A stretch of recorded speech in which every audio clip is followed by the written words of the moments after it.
This program contains adult content. Is there a God? Big atheist. Really? What am I, an idiot? Come on. That yes, it would be nice if you could throw your sins and your responsibilities on someone else. But it's not true.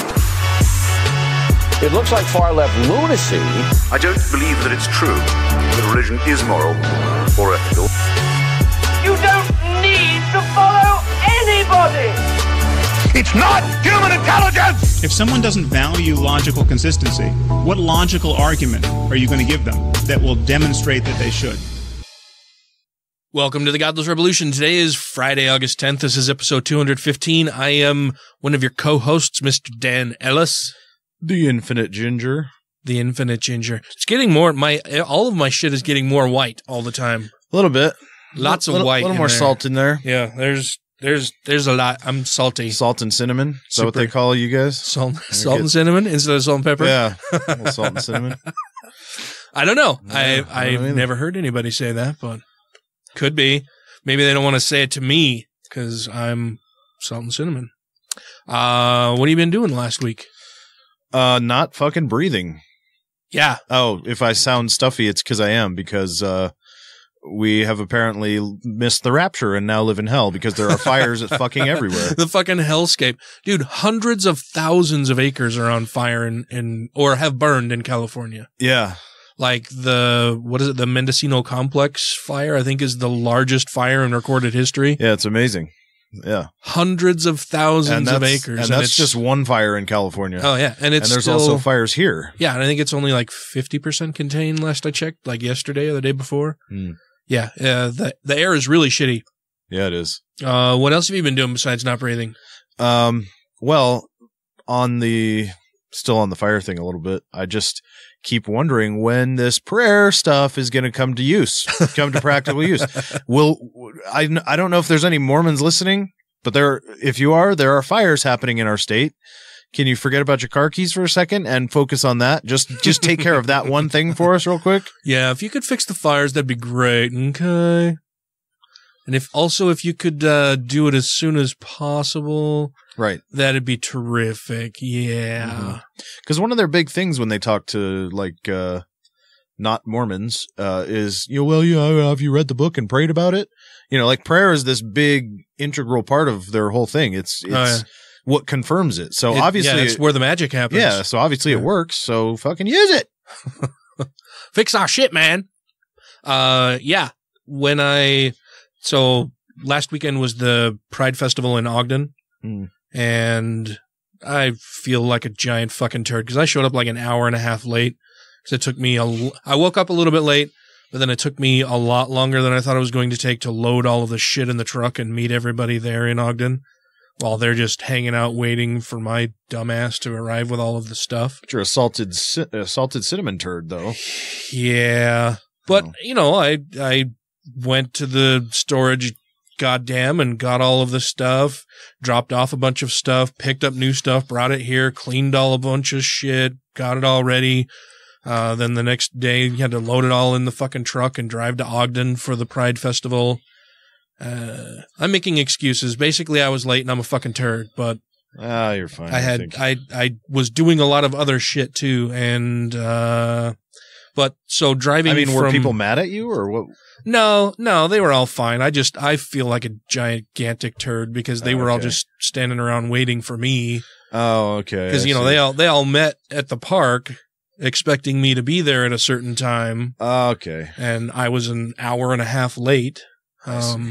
Well, and then so I was going to say, while driving on the way to the Pride Festival from here to Ogden, I couldn't even see the Wasatch Mountains. Oh, yeah. And they're super close, right? Like, you can see them from all over the valley everywhere. Yeah, they're pretty large rock collections. Yeah, but from I-15, I could not see the Wasatch Mountains. Dude, it was so smoky. That's crazy. Yeah.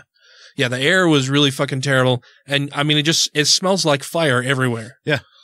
And not really good fire. Like campfire is usually a pretty clean smell because you have like all the same kind of whatever. Yeah. But this is just everything's burning, like brush and house parts and other shit, whatever's in the fucking mountains. Yeah. Yeah, it was nuts. Well, so and then on the way home, I saw that there was a car on fire on I-15, like a car was on fire. Really? I was heading south. It was headed north, but yeah, a fucking car on fire on my way home. Yeah. It was still driving? No, it was pointing north. Okay. It was in the northbound portion of I-15.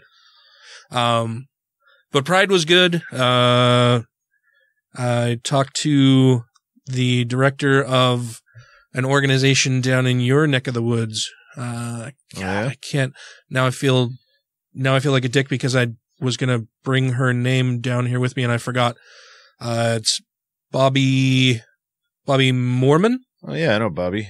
But Bobby Mormon is a trans woman who has created, well, she didn't create it, but she's now the president of, and I can't think of the name of the organization down in Provo, that basically just provides a place for LGBTQ youth to go in and get a home-cooked meal.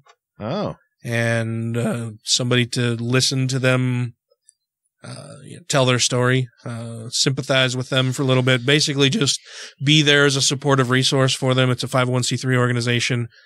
She currently lives in San Francisco, but was here at the Ogden Pride Festival because she'll be moving here. She's trying to decide if she wants to live in Utah County or somewhere in Salt Lake County. And I said, if you want to be close to work, you should definitely go to Utah County but for anything else, no, don't live in Utah County.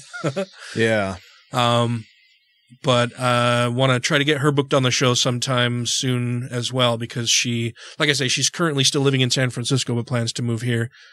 But I got her contact information and hopefully we'll have her on the show sometime here in the near future. Seems like just a wonderful, genuine, kind, giving, fantastic person. So what's the deal with that place? Like, do they just get volunteers to listen, or like they're trained therapists, or what's the that I don't know about. I don't think they're trained therapists there. I think their primary thing is just to offer a place of respite and to get a home cooked meal for youths, particularly in Utah County, who have been kicked out of their LDS families' homes, right, because they were discovered as being a member of the LGBTQ community. Yeah. So it's just a place of respite and support for them. Sounds very cool. Yeah, it was really cool. We also signed up like 75-ish, maybe a little bit more new members for both American Atheists and Atheists of Utah. Really? Which was pretty cool. We were offering free membership as a special bonus to people, to attendees of the Pride Festival in particular. Right. Because, of course, both organizations are hugely supportive of that community, and we want to help build their base of support and get more people involved in both organizations. And so we figured that would be a good way to drum up more membership and know who we can help better, solicit their feedback. And yeah, Pride was good. It was hot. It was really humid. And they only had 2 fucking food trucks for the whole Pride Festival. Oh, jeez. Well, one of them was a food truck. The other was just a stand for the No Frills Diner that apparently exists somewhere in Ogden area. And I guess it makes sense, right? If it's No Frills and they just have a stand set up. Yeah, and their food was pretty fucking terrible. Yeah, did you get a 25-cent lemonade with it and stuff? No, so there were supposed to be 4 different food vendors there. From what I was told, one of them got shut down by the health department. Another one canceled at the last minute, and so there was Lucky Slice, which is awesome pizza. It's great pizza, great local pizza place. And this No Frills Diner. And of course, Lucky Slice sold out, I think, before lunchtime even really hit. Right. I mean, the other one's just an unfortunate name. No, well, they chose the name. Yeah, they chose it. And I'm just saying, like, and the food was fucking terrible. Yeah. They had on offer taco salad, and you had your choice of chicken, beef, or oh, I would have gone for the chicken beef. You had your choice of chicken, beef, or chili verde. Mm-hmm. And both Kyle and Carly said that they had tried the chili verde, and it was just like this gelatinous, nasty, awful thing. So I thought, okay, well, and this was before Lucky Slice was actually closed. And so I went to go get something to eat for lunch. And the only place still open was this No Frills place. And I thought, well, Kyle and Carly both said that the chili verde was fucking terrible. So I'll try the beef. And it was just like plain ground beef with iceberg lettuce and chopped tomatoes. Like there wasn't any dressing. There wasn't really any seasoning, anything like that in a like really awfully cooked, tortilla shell bowl thing. Wow. But like no seasoning, no dressing. It was just like iceberg lettuce and tomato and hamburger. And I found 2 bits of bone while I was eating the 1/3 of this awful thing before I threw it in the garbage. But that sounds, and I'm not like the pickiest of eaters, right? So I was willing to give it a shot and figure, fine, fuck it, it's just fuel for a little while because I hadn't eaten anything. And I was going to be there until 8 o'clock. But yeah, it was fucking awful. I mean, at least there's some truth in advertising. Yeah, no frills. I was like, that describes perfectly. If you want sour cream, go to Taco Bell and get a Supreme Taco, but we're no frills here. You're lucky you get a napkin, motherfucker. Yeah. So Pride was fun. Again, this week was super busy. I don't know how many hours I put in at work. Between the two teams, it was over 50, like between 50 and 65, something like that. That's crazy. Just super busy. And then, and then so after the Pride Festival, got to load everything up in the truck. And it wasn't just me. I mean, there were other people there too. But so we loaded all up in the truck, but then I'm the guy who has to drive it back home, stop at the storage facility, unload it all into there, drive back home. Just, it was a lot of work. I can't remember where I was going to go with that, but yeah, just super fucking busy all week again. And I get to travel to West Virginia next week, which I think is going to be cool. Yeah. Yeah. I think that's going to be a cool trip. I hear it's a pretty state. Yeah. I hear there's a lot to look at and it's nice, but I'm a little anxious about it. I'm feeling a small amount of anxiety.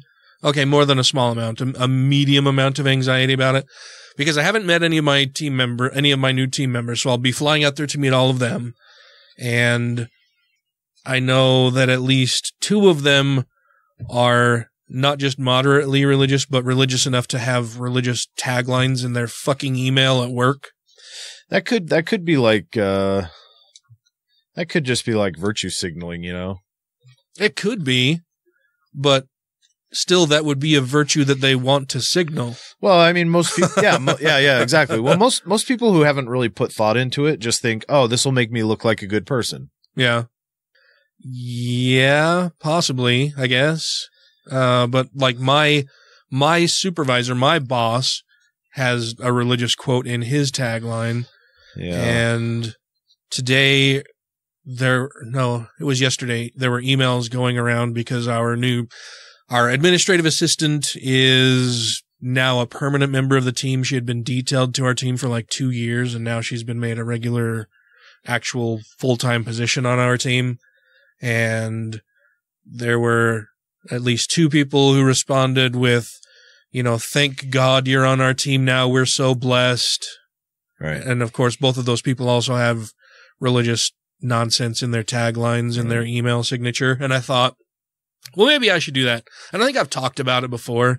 I've posted on Facebook about it before, because there are a lot of fucking people in the federal government who put religious bullshit as like some religious quote or something from the Bible or their favorite pastor or whomever in the tagline or in their email signature. Right. And for a long time I thought, well, I should put something in mine. And then I haven't. It's been almost 8 years now that I've been working there. And whenever I see it, I'm like, God, this is just, it's inappropriate. It's out of place. It's unprofessional. It doesn't do anything but ostracize people that I work with who aren't believers, who either are just non-believers or who aren't Christian, right? I've never seen somebody that I work with have in their email signature anything about Allah. Right. Or Moses or Buddha. Well, Vishnu or anything like that. It's all Christian bullshit. And the ostracizing is a part of religion. That's kind of what they're sending up their flag saying, this is my tribe, and hoping other people will just join them. But if not, then yeah, they're going to oppose them. Yeah. Yeah. So I've toyed with the idea of having something in my email signature. And the one thing that I've thought would be good is just the quote from Epicurus. You know, what is God all powerful, omnipotent, blah. I can't quote it directly off the top of my head, but it's, you know, why worship somebody who doesn't really do a fucking thing? If they exist at all, there's very little evidence for that. And yeah, he's either not. He can't be all loving and all powerful is basically the bottom line of that. Yeah. And so I thought about putting that in there. I don't know. I've toyed with the idea, and I kept thinking, well, no, you know, my complaint with it from other people is that it's unprofessional and ostracizes people. Right. Right. But then I thought more about it today because it really pissed me off because I saw, you know, two different people both offer thanks to God for having a fucking secretary assigned to our team. Yeah. Meanwhile, there's fires raging. Yeah. And I thought, okay, they've got this in their fucking email tagline. What about all of the non-believers like me at work who see that shit and go, I'm surrounded by a bunch of religious fucking zealots, right? Yeah.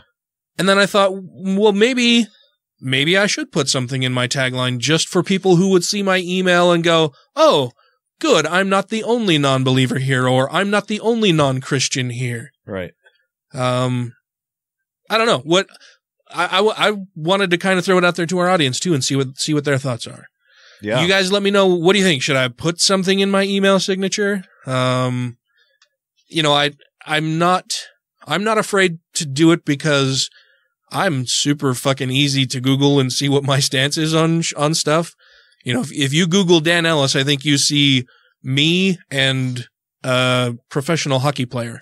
Those are the two Dan Ellises that will show up on the first page of your Google search results. So, you know, anybody who has thought about potentially seeing what my views are or what kind of person I am after I joined the team could have already easily done that and could easily do that at any point in the future for my employment there. So it's not as if they don't know what my views are or that my views aren't easily searchable and findable online everywhere. But for other people at work who may not know me or be familiar with me and who are non-believers, I thought, well, this could be, you know, the little light in the darkness for them to know that they're not the only ones there that may be non-believers or at least non-Christian. Right. And so, yeah, I don't know. I've been teetering back and forth either way, whether I should do it or not. What if you just put on there, the only thing holy about Jesus is his hands? That might not be great. I'd like it to be like, I haven't seen any that are super confrontational, right? It's not like, they're all passive aggressive. Yeah, I haven't seen anything like sinners will burn in hell or anything like that. It's all the fluffy bullshit stuff about God, right? That pseudo inspirational stuff. Yeah. Okay. And so I'm toying with whether I should do it or not, and then if I do it, what quote should I use? So I'm asking you, dear listener, what are your thoughts and opinions? And if you think I should do it, you know, if you think I shouldn't do it, why should I not do it? Give me your reasons why. If you think I should, tell me what kind of quote you think would be good there. Give me some examples, and maybe we'll do an informal. You could do like something softer, like Jesus's carpentry was adequate at best. Take that. Well, and you know, the whole irony of him being a carpenter and then getting nailed to boards is kind of funny. But yeah, so listeners out there, send us in your opinions, your thoughts and opinions. You can do that by visiting our Facebook page at facebook.com/GodlessRebelution, or by sending us an email at godlessrebelution@gmail.com, or going into the Godless Rebelution community page that we have set up on Facebook. Or you can call and leave us a voicemail message at 330-81-REBEL. You can also send us a text message to that. There are tons and tons of different ways that you can get in contact with us to let us know your thoughts. And please do. Yeah, we love hearing from our listeners. We have made friends with many of our listeners and friends of the show. Oh yeah. Yeah, we've got a great community. We've got fucking awesome listeners, man. Yeah, it's true. In fact, is a little bit of a segue.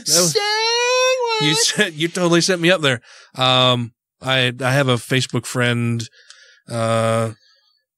who I met through somebody that you and I both know. We've been on their show before. That person has come on our show, and the person that I'm friends with on Facebook seems like a very, very, very nice person. You know, genuine, sweet, nice, but not the best skeptic in the world sometimes. And we went the rounds about GMO stuff, I don't know, 2 or 3 years ago. And apparently they've come around to be more aligned with my way of thinking as far as it pertains to GMOs and pesticides and you know, glyphosate, all that kind of shit. Right. But they had posted a link on my timeline about, you know, these bee colonies being wiped out after GMO corn was planted near them. Oh yeah. And said something like, "Hey Dan, can you post a response to this because my friends are all in a tizzy about this," or something like that. And because I've been so busy, I haven't responded to a bee. I haven't responded to a lot of messages that I've gotten online recently or things that I've been tagged in because I've just been way too busy. I know that there are messages sitting in my inbox that I have not responded to. I'm sorry. I will try to do that as soon as I can. You know, I will respond when I get some time. I just haven't had much time available lately. But so this person posted that on my timeline and asked me to comment on it and whatever. And listener Riley Moore, who also sends us in quite a few stories, yes, responded and posted some related links on this post. And I was like, well, that's fucking awesome. Our listeners are the best. Yeah. Like, I feel good because we've been educating people about some things. I felt awesome that people have actually learned some shit from this show. And that our listeners, not only did they learn some things, and maybe Riley was already aware of these things before we talked about them, I'm not sure, but that, you know, we're friends on Facebook now, and she responded and like took care of it. I didn't have to worry about it. That was like one more little thing off my plate that I didn't really have time to respond to anyway. And yeah, our listeners are just fucking awesome. So thank you very much, Riley. Again, that was very nice of you. Yeah, I keep waiting for this whole, like, you know, there's shitty fans that do, like, you know, that fuck shit up and cause you problems and stuff. I'm still waiting for that to happen. I've kind of been expecting it, but everyone I interact with that listens to the show is just cool as hell. Oh yeah. Yeah, they're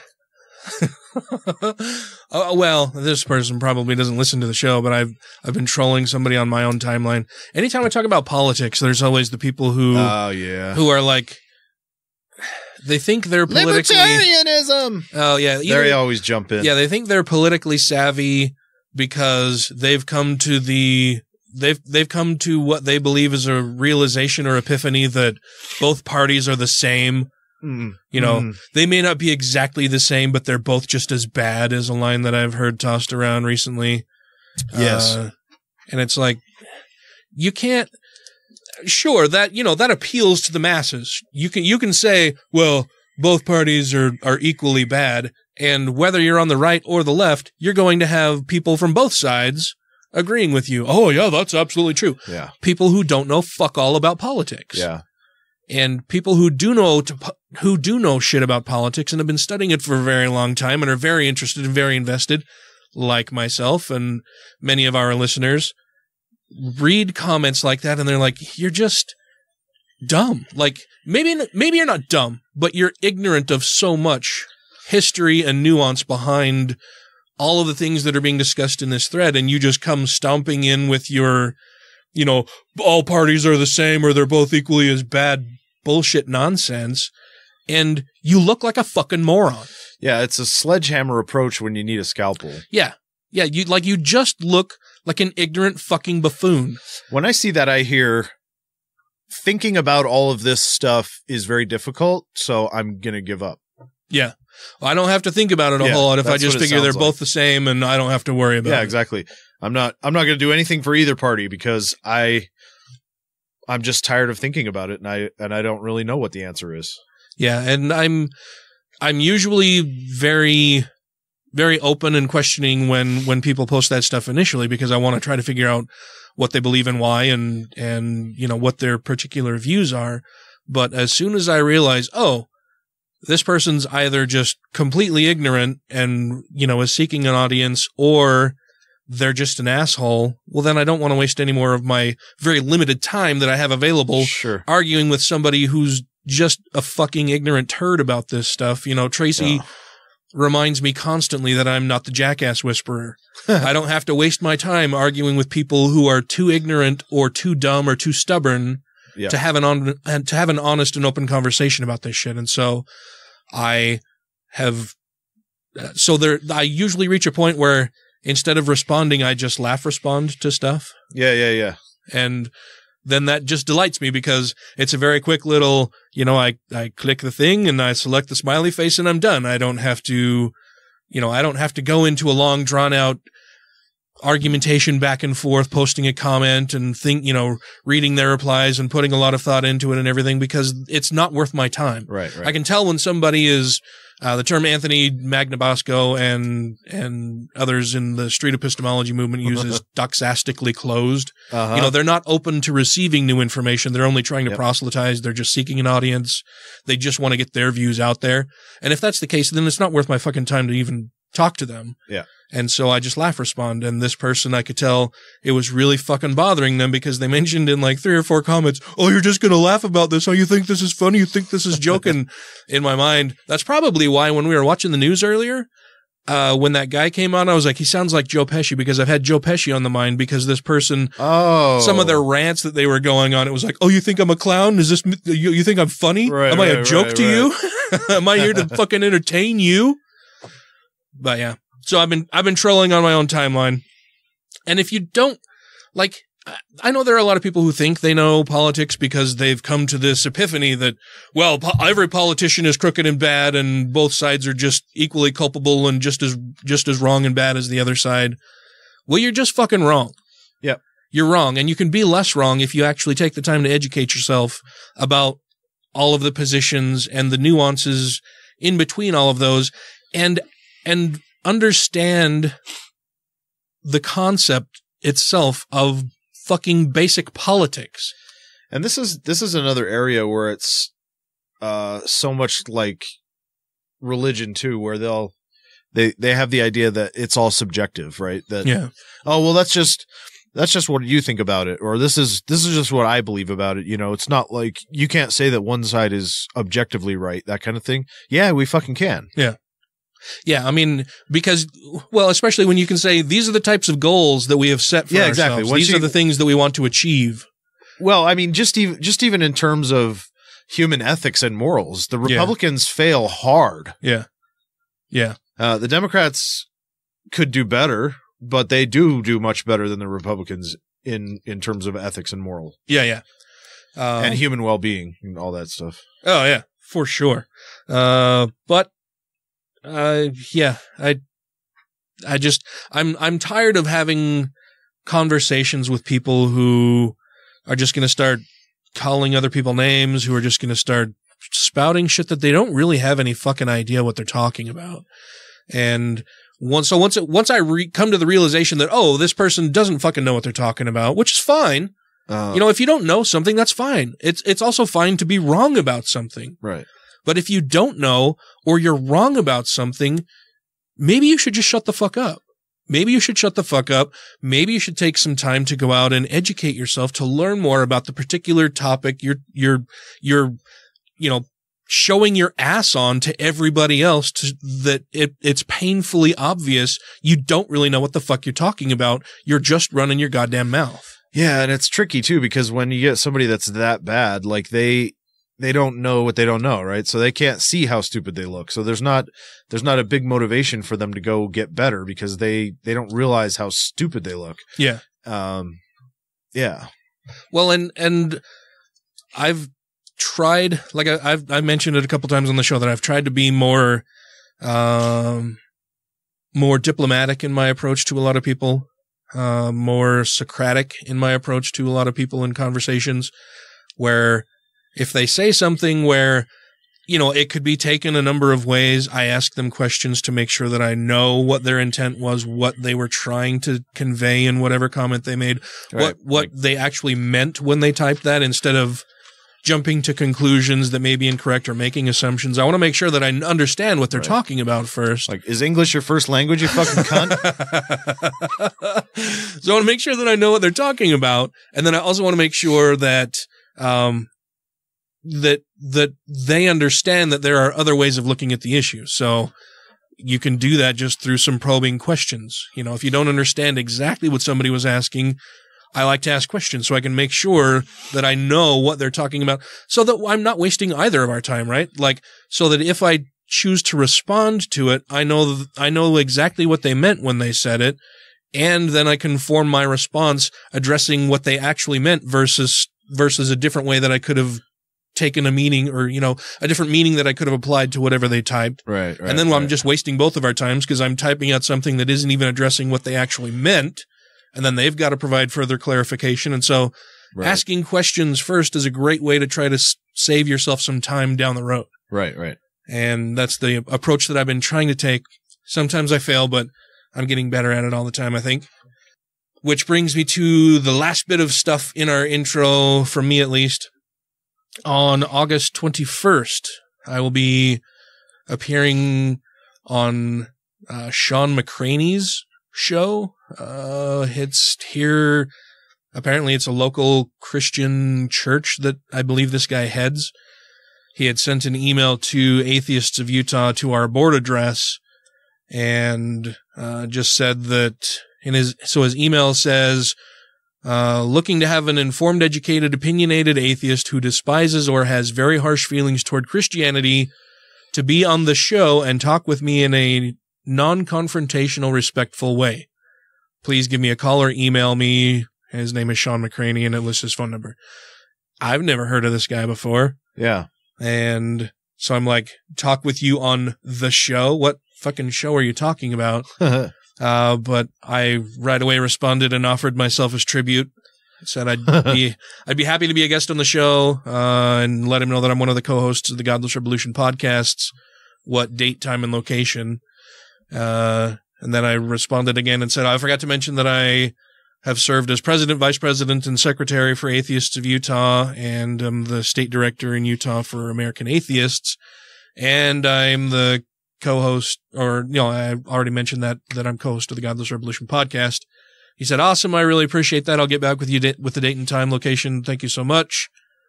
And I still was thinking, okay, what is this for exactly? So I said, sounds good. What's the show? And he sent me a link that just says, go to www.hotm.tv. And I thought, well, you didn't really answer any questions. You just gave me a link. So I didn't visit it right away. He sent another reply and said, Tuesday night, August 21st, 8 p.m. to 9 p.m., and lists the address to his church, which apparently is called Campus Church. And it's actually right here in Murray. Huh. Just like, I don't know, 15 blocks or so away. So interesting.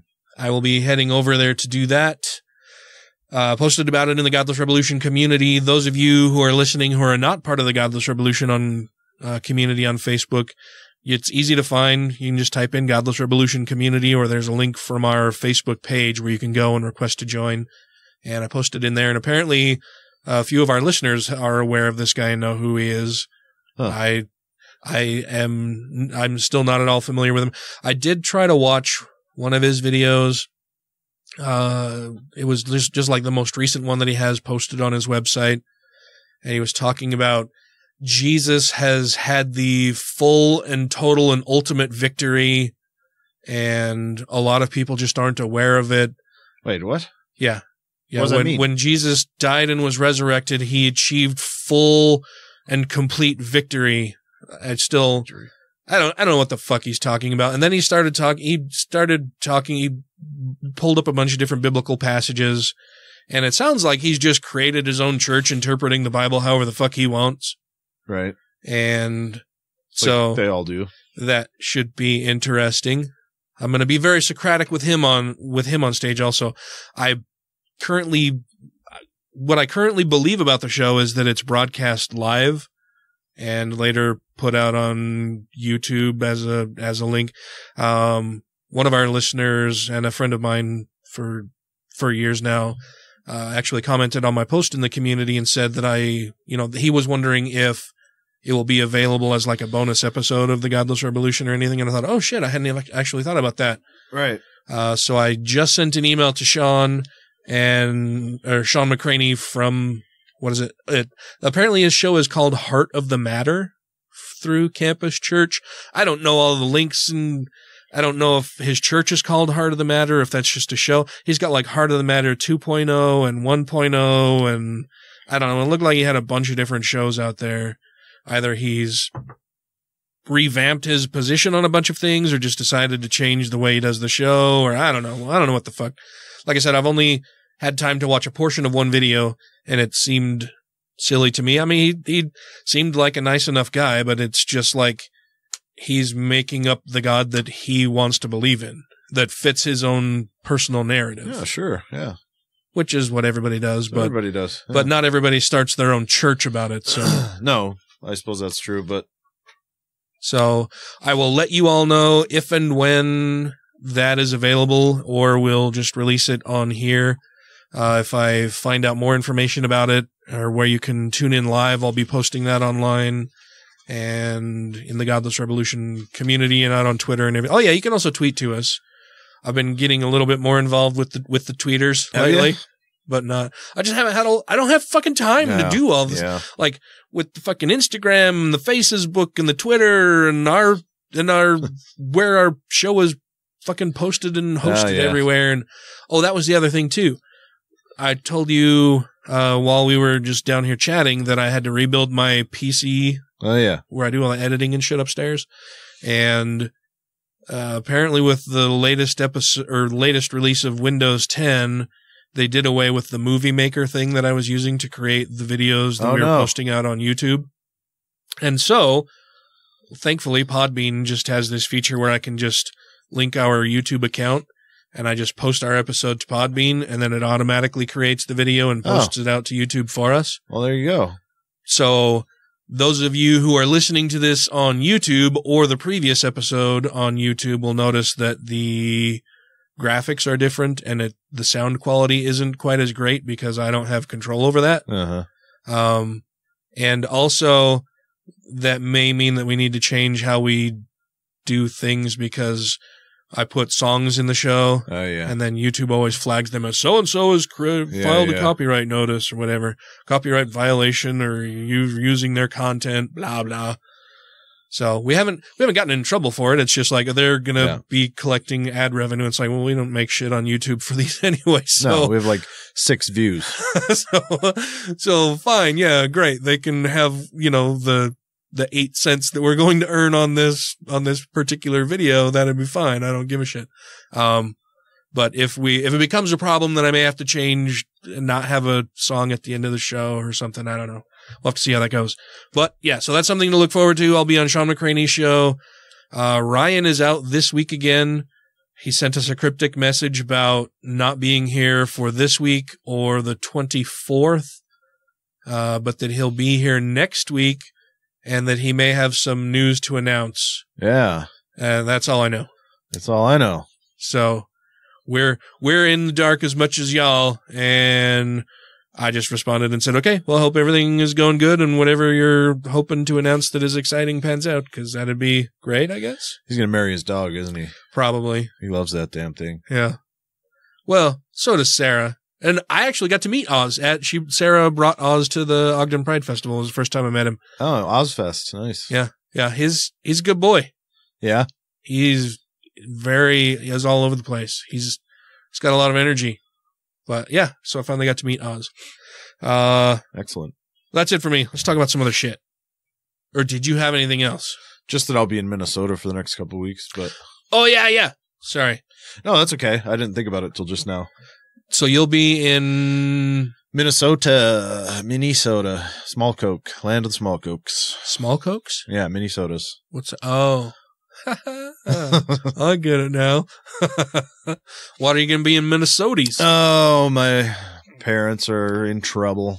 Uh-oh. No, not really, but I'm just going to go so my mom's been having, health problems, quote unquote, but but they are getting on in years, and it's difficult for my dad to take care of everything. Yeah.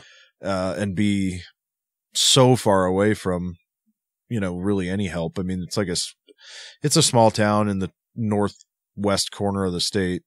There's just nothing there. So, we're going to transfer my mom to a place down here, and then, go up and try to get all my dad's shit together and yard sale as much as we possibly can for a week or so. And then load up his trailer with whatever he's going to bring, and then move him down to my house.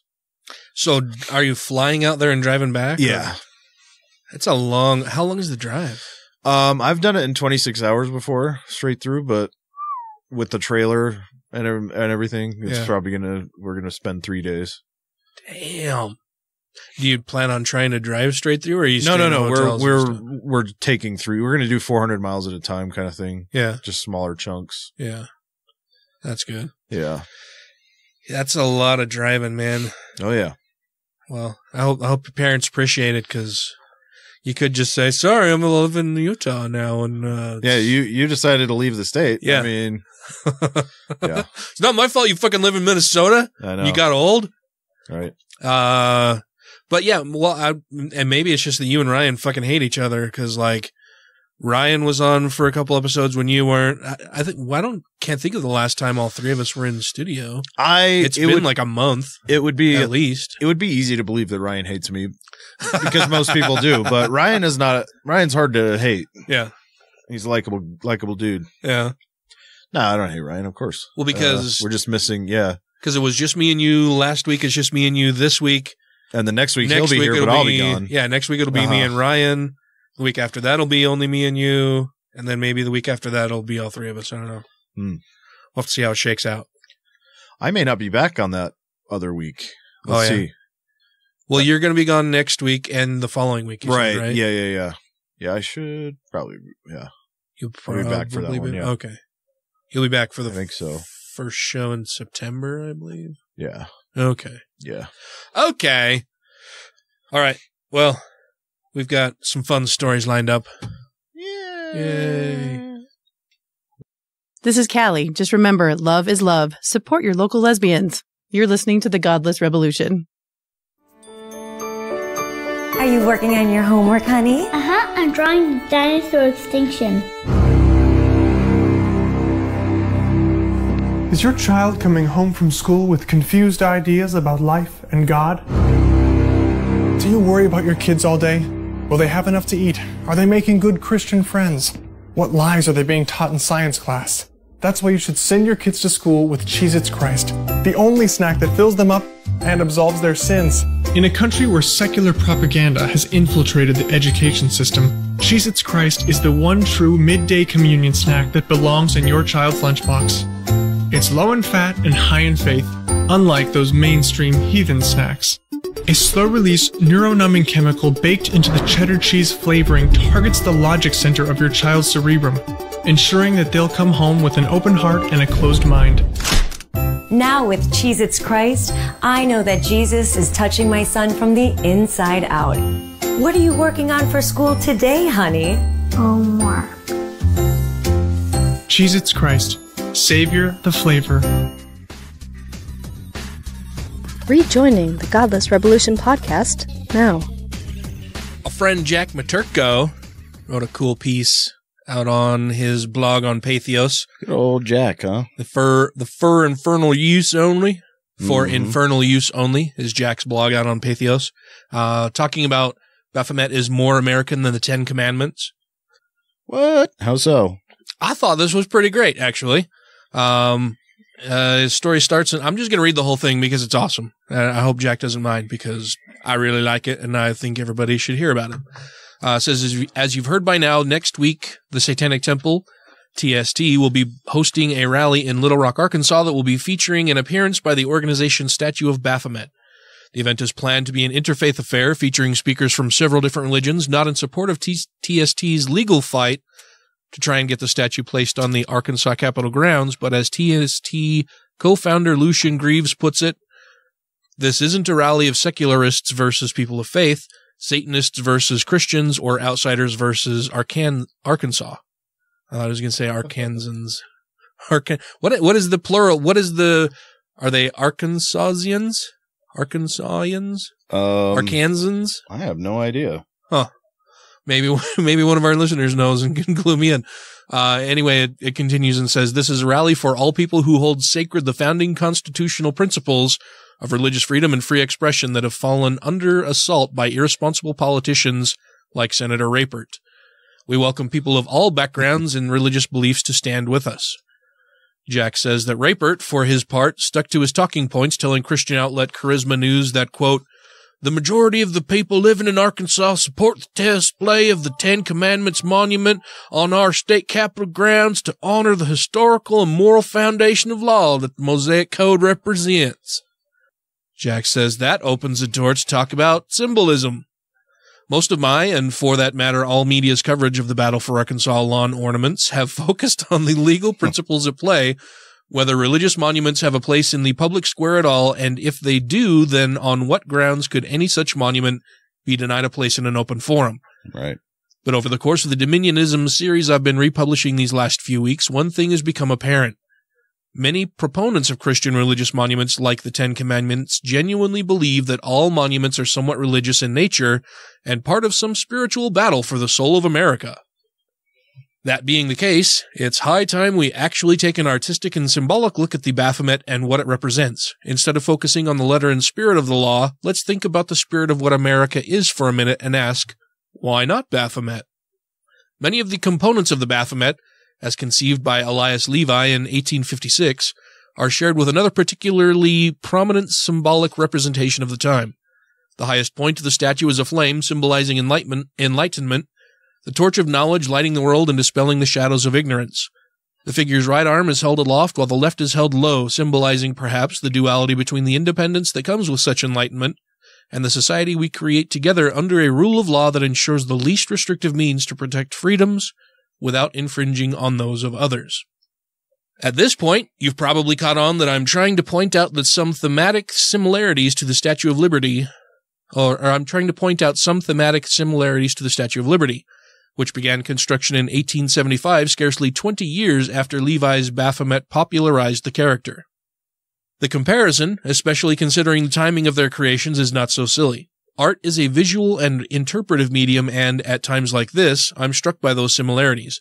There is, after all, a not insignificant portion of the Dominionist Christian right who would even agree with me on that symbolism to an extent. There are Dominionist Christians who believe the Statue of Liberty is a demonic idol. Back in 2011, then Texas Governor Rick Perry held a prayer rally in Houston as part of the run-up to his failed 2012 GOP nomination bid. At that rally, he had some very fringe theocratic Christian speakers, including, as reported at the time by Right Wing Watch, quote, extremists who believe that tolerance for homosexuality caused the September 11th attacks. Oprah Winfrey is the harbinger of the Antichrist. What? The deadly Japanese earthquake was caused by the country's emperor having a sex with a demon.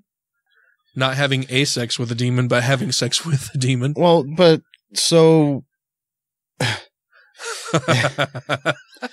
So this Japanese guy is coming all over the face of this demon. Right. As you do. Yeah. So he's got his dick way up his ass, and all of a sudden this earthquake happens. And what is God doing? Their God can't stop that? Apparently God won't stop the act itself. He'll just punish everybody else for somebody else doing it. It's the whole Jesus story. You know, you got to have a scapegoat. So instead of punishing the two people who are engaged in this act that he doesn't like, you know, rimming demons and shit, is going to just cause an earthquake that kills a bunch of people, poisons the environment, and that's God's way. Yeah, it's a swell character. The repeal of Don't Ask, Don't Tell caused bird deaths in Arkansas. Oh, okay. And violence should be considered to overthrow President Obama, among many other extreme beliefs. One self-described apostle who was signed on and is official endorser to Perry's The Response Prayer Rally is John Benefiel of the Heartland Apostolic Prayer Network, a group affiliated with the New Apostolic Reformation with ties to other The Response endorsers, including Cindy Jacobs, C. Peter Wagner, and Jay Swallow. In a sermon last August, Benny, we're just going to call him the Benny guy, argued that America is under a curse from God because the country possesses monuments to pagan idols and that Americans need to renounce those idols if not destroy them. Benefiel claims that the Statue of Liberty is in fact a demonic idol because it represents a false goddess. 30,000 people attended that rally. 30,000 people attended that rally. A rally organized and advertised by people who think the Statue of Liberty is an act of spiritual warfare by European Freemasons. 30,000. So 30,000 people on the right wanted to go tear down a statue that is historical in America. Okay. Yeah, weird that they get all, antsy about people taking down statues of, Confederate generals and things like that. Slave masters and, all this nasty stuff those aren't false idols, but, right. A statue representing, it's called Lady Liberty. It represents fucking freedom, and they want to take that shit down. So what are the secular values these competing monuments espouse, you may be wondering? Raypert's assertion is that his Ten Commandments monument is a secular symbol about the history and foundations of law. Many, myself included, that would be Jack, find the justification historically short-sighted at best. Yeah. But let's be honest. The vast majority of the supporters of said monument are doing so to symbolically assert the ideals espoused on that monument as fundamentally American. But they simply aren't. At least not most of them. I wouldn't be the first blogger on this or any secular platform to point out the Ten Commandments are ethically flawed from the perspective of championing individual freedom and liberty. Everyone from Christopher Hitchens to George Carlin have covered this topic with both serious evaluation and humorous dismissal.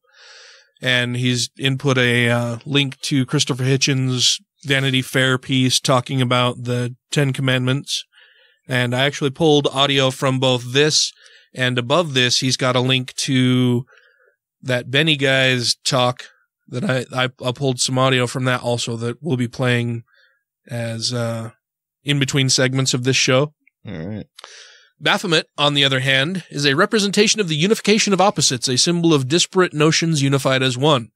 Much like how America's great melting pot is predicated on the idea that though people may completely disagree about such things as the very nature of reality, we can still come together and make an equitable and egalitarian society in which we all can live.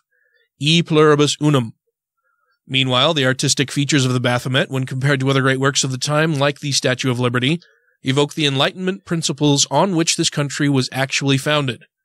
No matter how vociferously the likes of revisionist theocrat historians attempt to say otherwise, America is a beacon of liberty and predicated on the belief that disparate peoples with competing beliefs can live united in these values through the rigorous application of secular laws and values. In some literature, liberty is even Satan's daughter.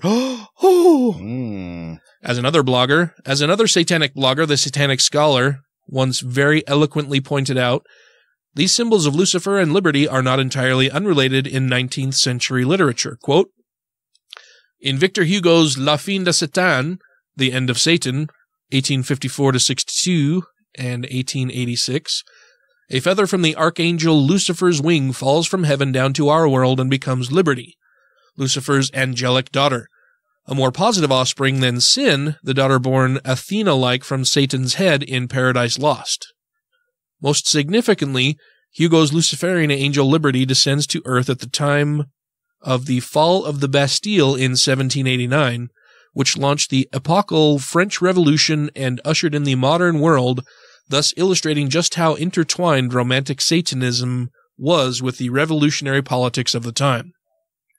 So, if we're being truly fair about the history and symbolism that has made America what it is, we should accept that as America came of age in the Industrial Revolution, it was these symbols, steeped in artistic and occult symbolism, that were representative of the values of the society that was being created. The Baphomet and Liberty are, in my humble estimation, far more American than the pronouncements of a celestial dictator could ever be. The ideas Baphomet represents deserve their place in American history. In 1875, when construction started on the Statue of Liberty, individuals so revered the idea of liberty that they deemed it worthy of personification in the form of a 15-story statue in the New York harbor.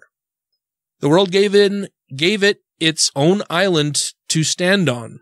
In our modern era, those same symbolic references, the flame that is the light of reason and justice, the raised arm, the crown, those artistic symbols of freedom are being loaded onto a truck and driven down to Arkansas for a rally against theocratic overreach to combat a cynical attempt to, quote, bring America back to Jesus.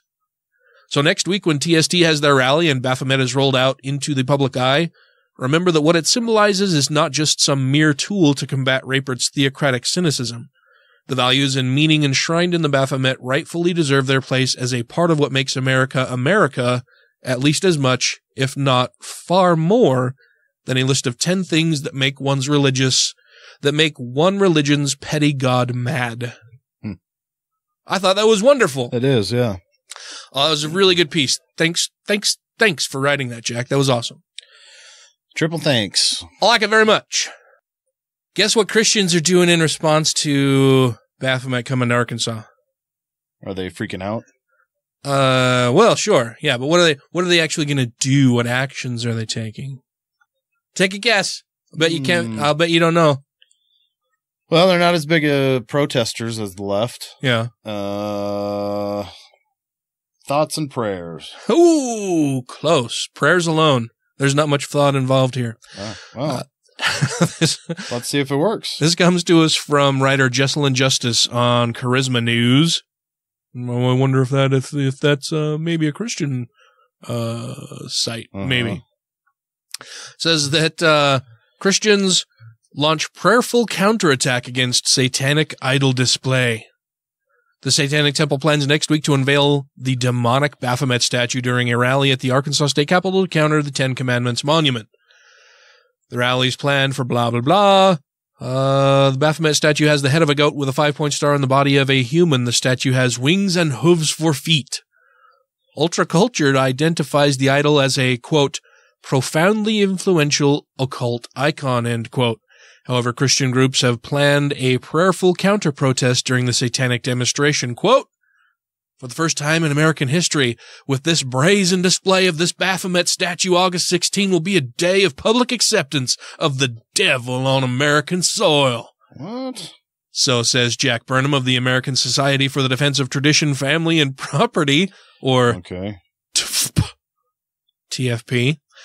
And friends and supporters of its America Needs Fatima campaign. The hell? Quote, Satanism is not a religion. They worship no God, only hating the one true God. His creation and the wise commandments he gave for peaceful and harmonic human societies. This procession with its Baphomet idol of Satan in tow will attract real devils as it makes its way from out of state to the Arkansas Capitol grounds. That is how the devil works, my friends. Oh, yeah. Spirit-filled Arkansas Senator Jason Rapert, founder and president of American History and Heritage.org, which raised the idea that he could be actually a student and or teacher of American history is fucking laughable, right? He probably just throws a bunch of David Barton stuff up there. I'm sure there's some Dinesh D'Souza out there to go with it too. God, yeah. Which raised all of the private funds to build and install the Arkansas Ten Commandments monument. Says that though the Satanic Temple has the right to free speech, most of its constituents disagree with his organization's message. The majority of people living in Arkansas support the display of the Ten Commandments monument on our state capitol grounds to honor the historic and moral foundation of law that the Mosaic Code represents. Yep, and that doesn't matter. Rapert tells Charisma News. Completely irrelevant whether they like it or not. The U.S. Supreme Court ruled in 2005 in Van Orden versus Perry that the state of Texas had a legitimate right and purpose to display the Ten Commandments on their capitol grounds.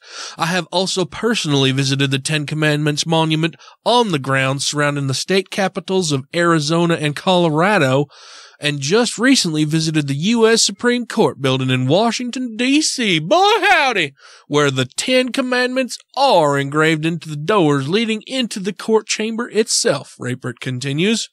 This so-called satanic temple is a radical atheist group using the trappings of Satanism to mock the history and heritage of our nation. But wait, I thought God will not be mocked.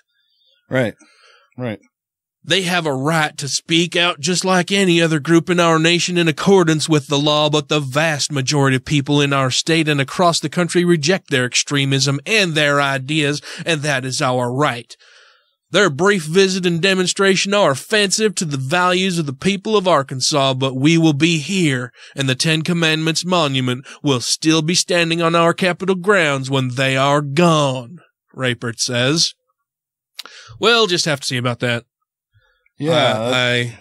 If they want to have the Ten Commandments, then they need to have something else representing the rest of society. Not everybody in the United States is a Christian. Right. They don't give a shit. And therein lies the problem, right? I know for us, but see, people on the left care more about fairness, and people on the right care more about strong leadership. Authority, yeah. They have to have someone telling them what the fuck to do all the time. So as long as Rapert takes a stand on this, which he is doing, they're going to like him, and they don't care whether it's fair or not. Yeah. Yeah. So that should make for a good time. Should be lots of fun. I wish that I could be there for that. That would be, oh yeah, that would be awesome. Unfortunately, I will be, I'll be in West Virginia. Doing work stuff. I got to travel to West Virginia for work. I already said that in the opening. You all know that. Okay, fine. We'll move on. Hey, gang, this is Jack Materko from For Infernal Use Only and the Naked Diner podcast, and you are listening to the Godless Rebelution. Libertas is also called the Freedom Goddess, Lady Freedom, the Goddess of Liberty. Do you know there's a statue in New York Harbor called the Statue of Liberty? You know where we got it from? French Freemasons. Listen, folks, that is an idol, a demonic idol, right there in the middle of New York Harbor. And people say, well, no, it's patriotic. What makes it patriotic? Why is it? It's a statue of a false goddess, Queen of Heaven. We don't get liberty from a false goddess, folks. We get our liberty from Jesus Christ, and that Statue of Liberty in no way glorifies Jesus Christ. There is no connection whatsoever. So I'm just telling you, we practice idolatry in America in ways that we don't even recognize. Thank you to everybody who has rated the show on iTunes and Stitcher and are following us on YouTube, Twitter, and Facebook. And to all our Patreon patrons, you make the show possible. You want to know how much of a prick God is? Sure. Well, it comes right from one of his biggest supporters, who I thought, would have had more sense than to say something this terrible. A God supporter with sense? There are some smart God supporters out there. They just have some really terrible ways of determining truth. Thinking? Yeah. Yeah. They're bad thinkers, so what does that make them? Not good thinkers? Not smart. No. Yeah, right? I don't know. Yeah, no, you're right. There are some. But apparently Brian Fisher says that God won't stop school shootings because of abortion. Yeah. So, because you're killing babies, I'm going to have maniacs kill children? Yeah. Once they're out of the womb, I guess, is his thing. Also, the victims of school shootings may have parents who are anti-abortion. So what does that solve?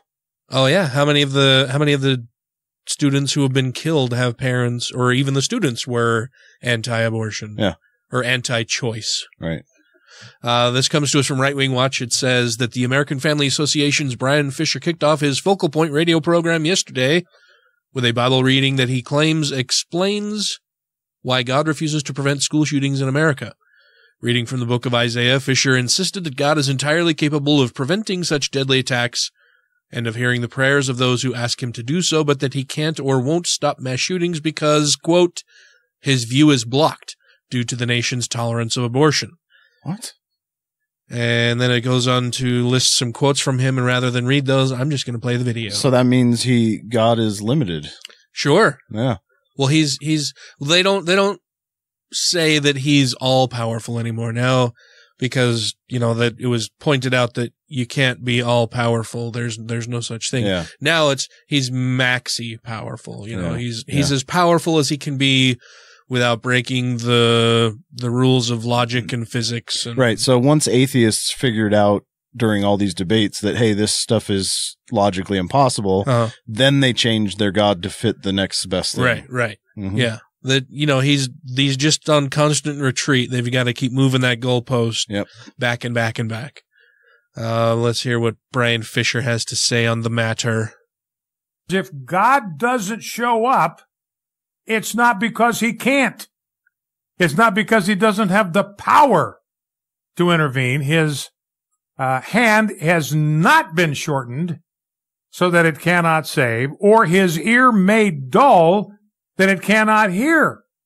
So it's not that God doesn't have the power to intervene and stop things, or he's just choosing to be a dick and not help out. Yeah, the thing I notice about this that's interesting, that I think defines the difference between left and right wing brains, is he's almost 30 seconds into this, and all he's talking about is God's power, his power, his power. Mm-hmm. Nothing about love. Nothing about the loving side of God that would want to stop these shootings. Nothing about that. He's just power, power, power, authority, authority, authority. That would want to keep his children safe, right? The ones that he loves more than anything.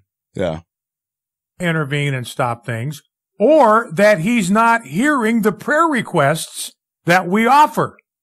It is that his ear is not too dull that it cannot hear. So what is the problem? Verse 2, Isaiah tells us, your iniquities, speaking to the nation, have made a separation between you and your God, and your sins have hidden his face from you so that he does not hear. So we're more powerful than God. Yep. Awesome. All we have to do is sin, and then he's useless. Then he's like, where did you go? I can't see you anymore. You've sinned, and now you're invisible to me. Mm-hmm. Awesome. That God, what a weak fucking shit he is. Yeah. Why are they worshiping such a weak, pussy-ass fucking God? Makes no sense. So, we have these school shootings at Sandy Hook and other places. And what we need to realize, this is basically what Isaiah is saying, is, look, if you have a culture, you have a nation that spends 60 years telling God to get lost, then he has to do it, apparently. Not only that, but the United States is considered the most Christian nation on earth. Uh-huh. So we haven't spent 60 years telling God that. And it's weird, right? Because we're the most Christian nation on earth, but we also have the most shootings of any nation, particularly school shootings. Wonder why that is. I mean, it couldn't be the easy access to so many guns. I mean, obviously that's not it. No. That's just weird, right? I mean, like Dampf said, I mean, the real problem with all of these school shootings is the gun-free zones. Right. We need to get rid of the gun-free zones, and that would fix the school shootings. Well, if they're not going to accept guns as the problem for gun violence, we should just come up with another correlation. Like, oh, well, then it must be religion. Oh, that's probably what it is. That is, well, like, oh my God, I think you have discovered it. Because we are the most Christian nation in the world. And we have the most shootings. That's obviously Christianity is the reason we have all of these shootings. Yeah. It's not sin, it's Christianity. Jesus wants everyone to have holes in their hands. Brian Fisher just has it all completely backward and fucked up.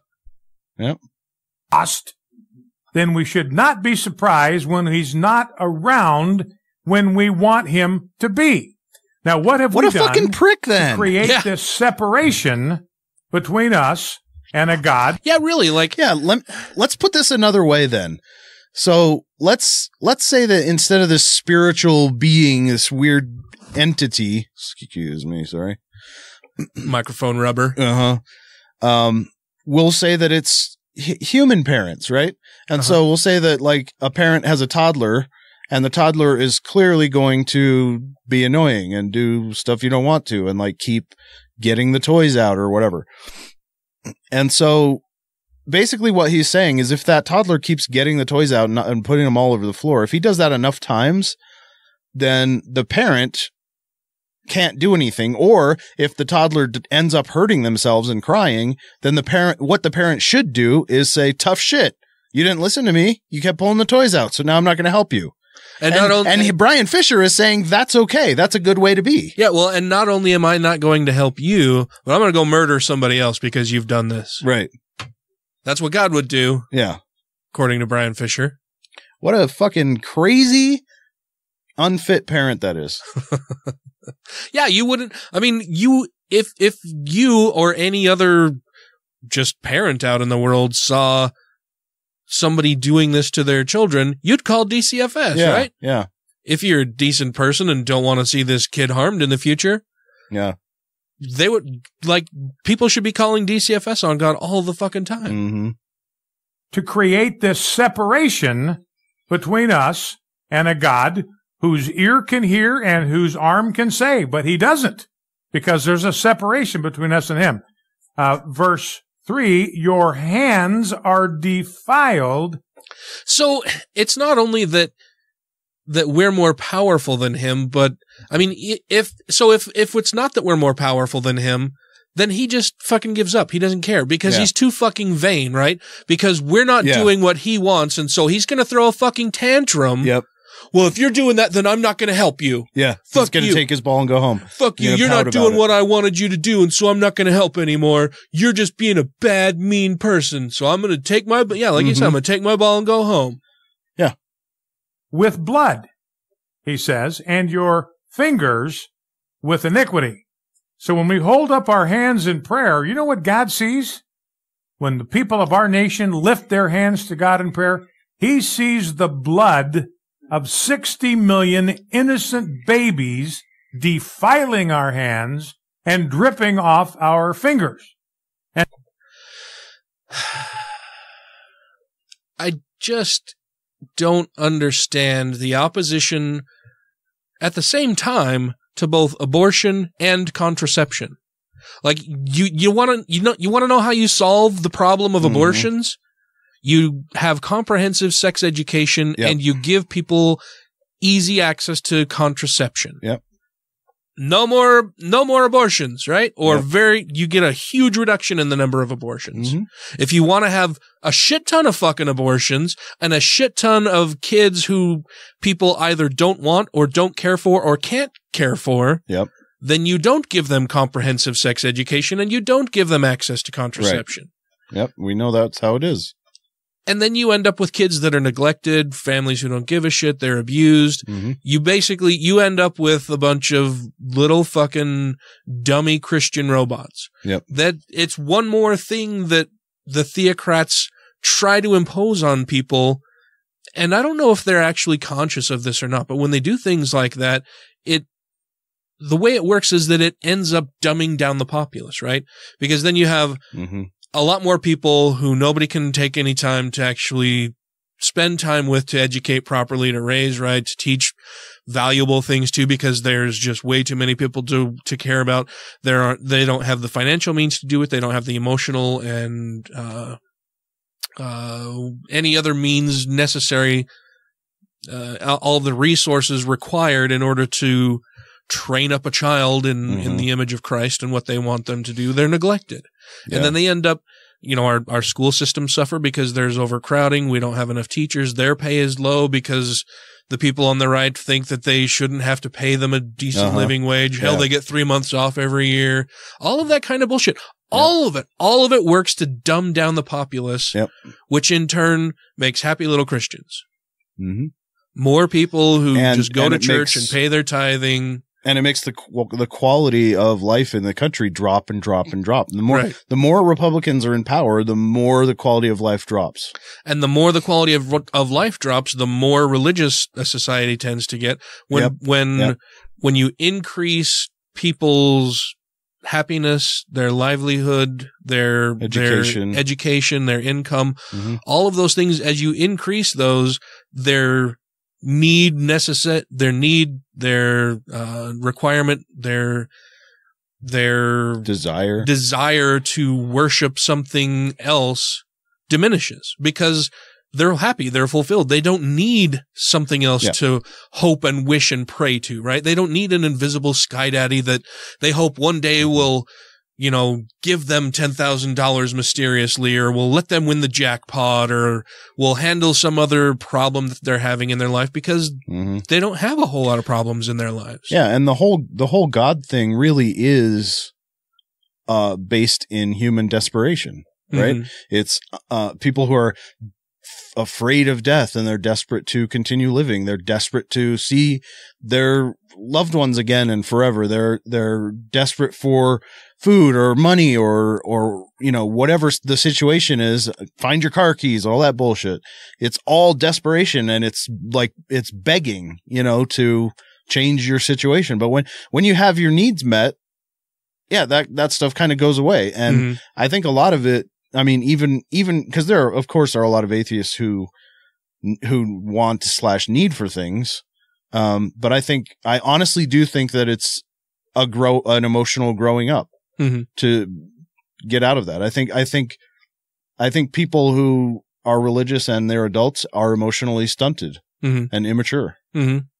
Yeah, I would agree. And I would say that that's on a sliding scale too, that like the more religious they are, the more proselytizing, the more they demand of God's time, the less educated, generally speaking, they are.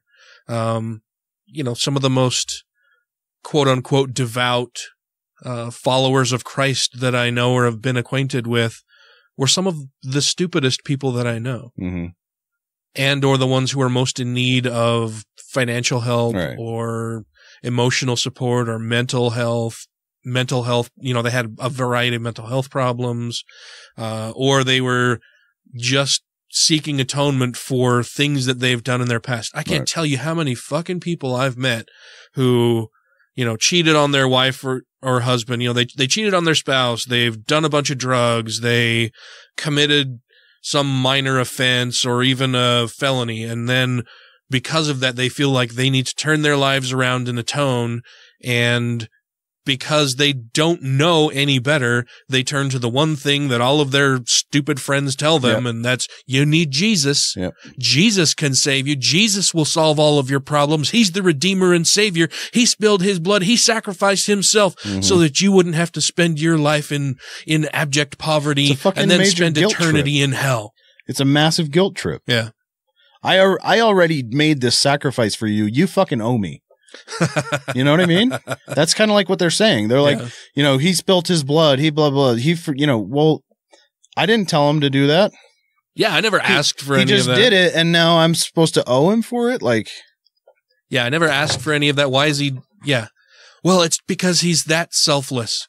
He knew that you would need his help one day. And it's the whole idea is fucking wacky anyway. It's one of the things that I'm hoping that I get to talk to Sean McCreary about when I go on his show, just how he can justify some of the different beliefs that he has and teaches to other people, because they're loony to me. They're just fucking nuts. I don't understand how people can live their lives carrying on believing these types of things.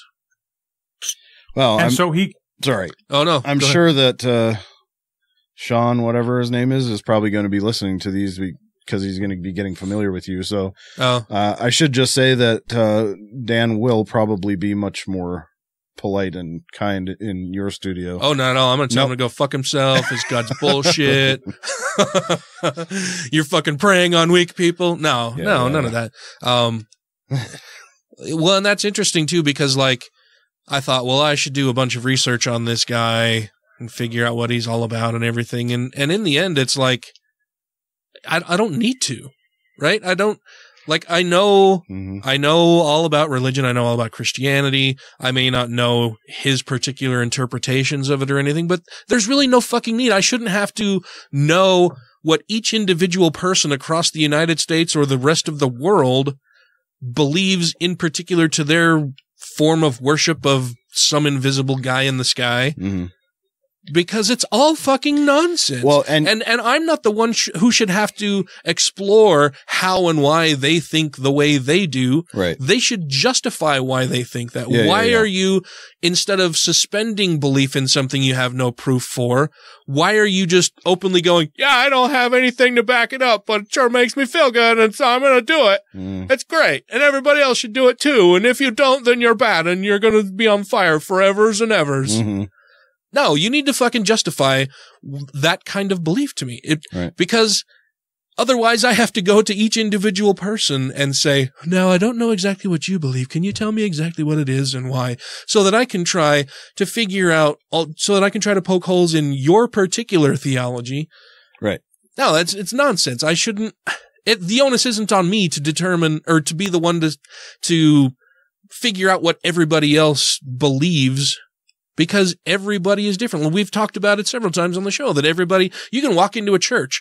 Everybody in the church has different views of what God is, what heaven is, what hell is, what an afterlife is, where we were before we're born, what's going to happen to us when we die. All of that. Every fucking person in the church has a different view on at least one of those particular points of theology. Oh, yeah. And so it's pointless to try to study, I'm not going to waste my time watching his stupid goddamned videos because he's just saying a different version of the same type of bullshit that everybody else talks about. Yeah. I don't have time to study every fucking religious person that I'm going to talk to. Right. So that I can prepare to counter any points that they bring up. All I have to do is rely on logic and critical thinking. Yeah, how did you get to that decision? What path brought you there? That's all you need to do. Okay, so how did you get to that? Yeah. And then of course they won't be able to. But here's the thing though, that even people who like are hardcore Christ believers or whatever, it doesn't matter. Are still really skeptical. Like they're about some things. Like if you try to tell them something about Jesus that is inconsistent with what they've learned, like if you say, oh, well, actually Jesus was black and he spent his teenage years and young adulthood in India and then came back and stole a bunch of stuff from Buddhism and put it in the Bible or whatever. They're going to say, no, fuck you. No, it isn't. That's not true. No, there's no way that's true. Yeah. Well, that's what they're immediately going to say. Bullshit. Yeah. Wait, why are you turning on your skeptic?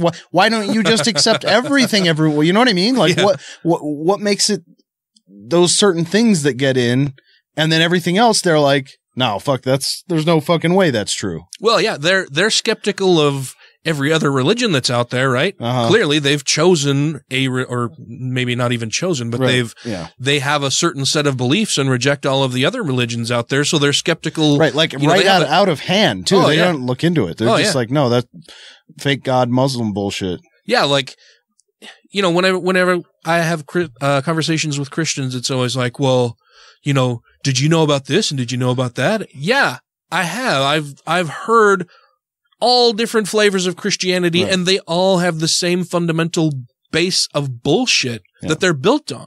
It's you have a foundation of fucking nonsense bullshit. So it doesn't matter what you build on top of that. Your foundation is fucking rotten. Yep.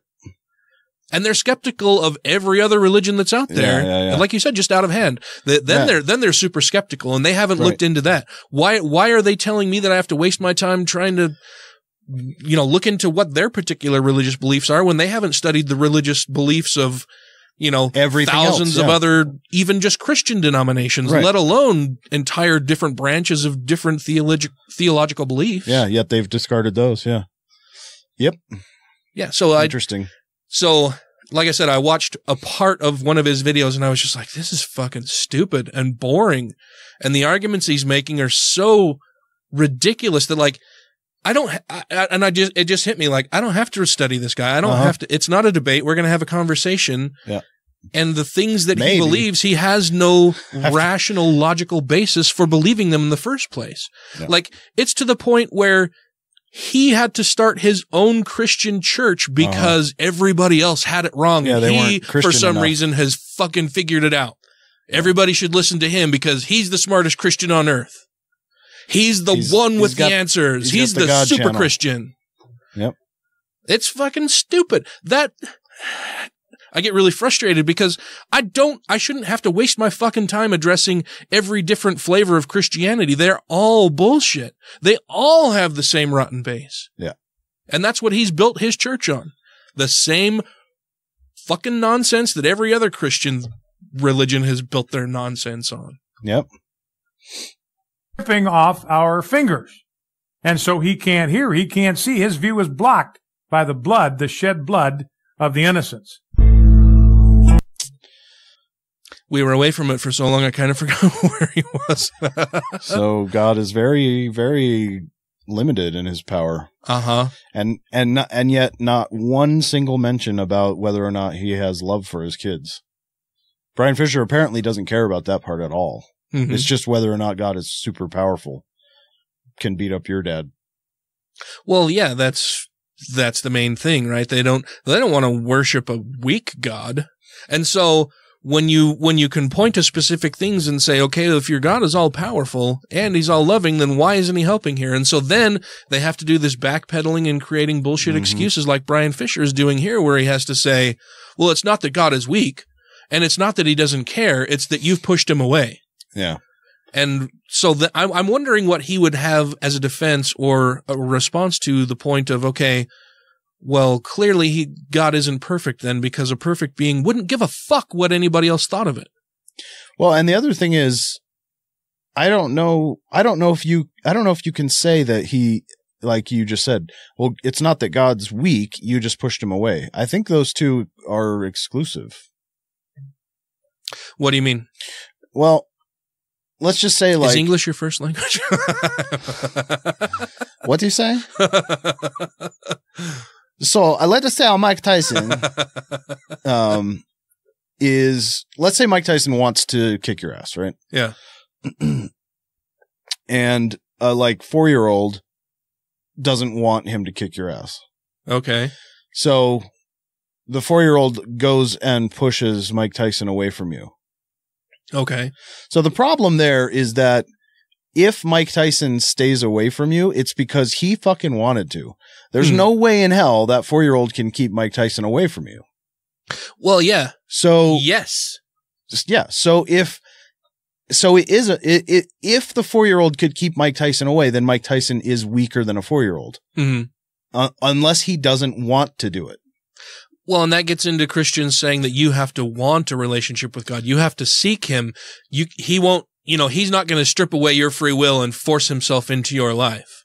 But yeah, you will. Mm-hmm. Yeah, he does all the time. Every interaction we have on earth would be an infringement on our free will. What? I mean, driving up here to your house, there was a ton of interruptions and things I had to adjust for and all kinds of stuff that, is not, I had to sit in traffic for longer than usual today. And that's not what I planned to do. That's not the way I would want it to go. I mean, you're constantly having to adjust your life for other people. There is no such thing as free will, but if there was, this would be a constant intrusion on it. Everything would be an intrusion on your free will, forcing you to make new decisions. And God is in charge of every single one of those little things. So he's constantly encroaching our free will. So that's bullshit. Yeah. And the only time he uses that excuse is when he doesn't save a life. Oh, well, sorry, your free will. What the fuck about traffic, man? Use the free will thing on traffic. Well, and it's bullshit too, because Christians always say that, God is pining for a personal relationship with you, and you can have one with him if you choose to seek him out and know him. Well, if he wants and desires to have a relationship with me, he's the one with the fucking power, man. I don't have as much power as God, right? Right. If he wants a relationship with me, he knows what he has to do in order to make that relationship work. And he's not doing it. Yeah. So is he doing it because he wants me to be an atheist and he wants me to test other people? Must be. That's a really fucking shitty thing to do, right? He'll use you for a while and then send you to hell forever. Yeah. Put me here just to lead others astray and then send me to hell and drag as many people with me as I can. Right. Yeah. What an asshole. I know. He's awful. Hi, this is Regina Tippett. I'm a licensed professional counselor. You can find me at Secular Therapy Project or rctcounseling.com. And you're listening to The Godless Rebelution. How might a Decalogue look if it was written for the 21st century? I never quite trust myself beginning a sentence by saying, thou shalt not, but let's see if we can adapt this famous question. Number one, do not condemn people on the basis of their ethnicity or their color. Number two, do not ever even think of using people as private property or as owned or as slaves. Three, despise those who use violence or the threat of it in sexual relations. Number four, hide your face and weep if you dare to harm a child. Number five, do not condemn people for their inborn nature. Why would God create so many homosexuals only in order to torture and destroy them?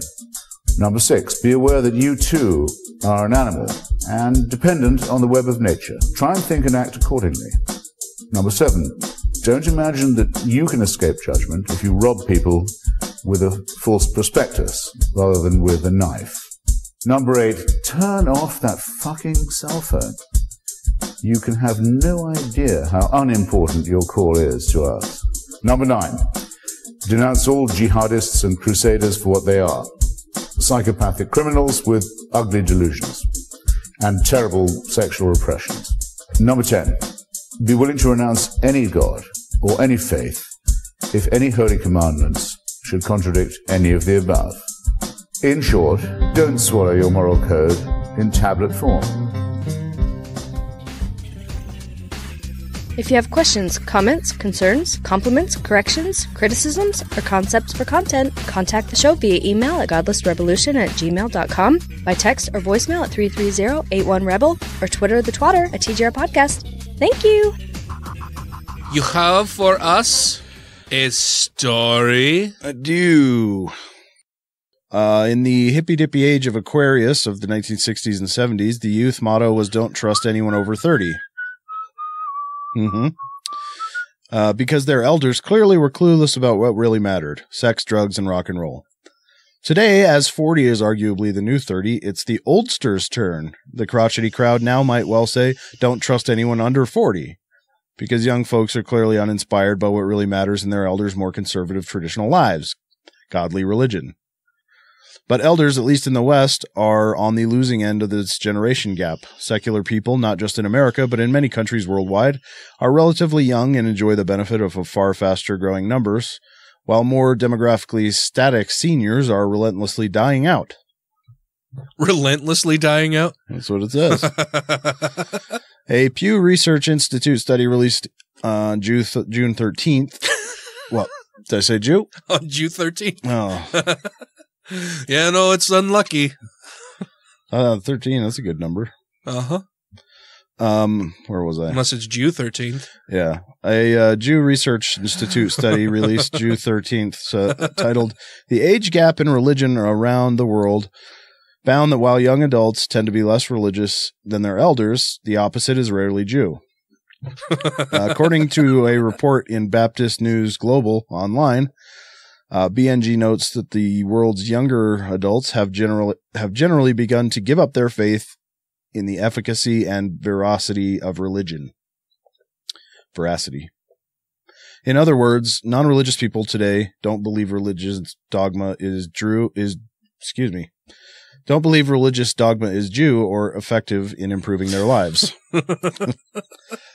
So as religiously apathetic or dismissive young adults are increasingly joining the expanding global demographic of what are known as nuns, the good news is, if nothing else, church and denominational leaders in the states can take comfort knowing that they're not alone in the struggle against declining memberships and affiliation.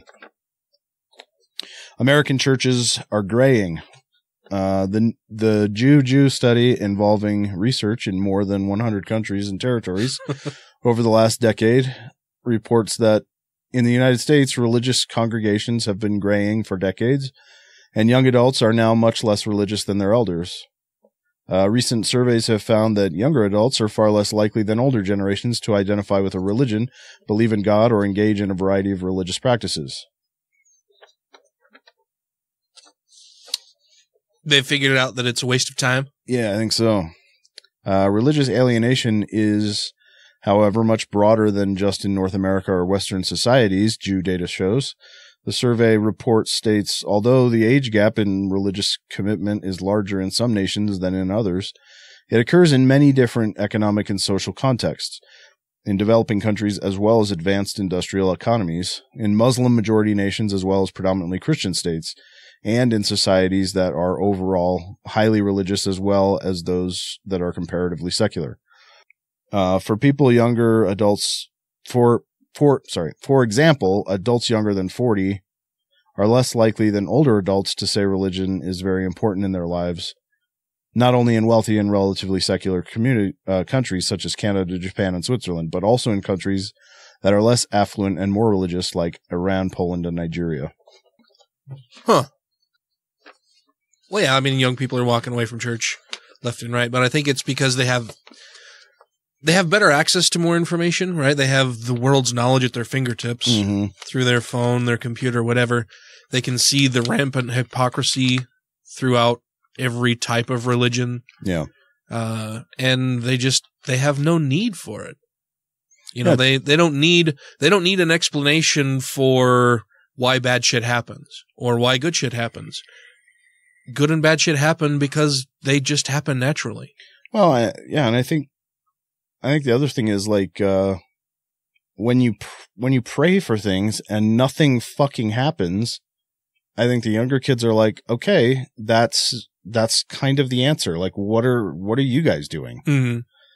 You know, I know a few people at least that just had, you know, they were raised religious, prayed for a few things when they were younger and like important things, you know, and that didn't happen. They're like, oh, okay, well, I guess that's bullshit.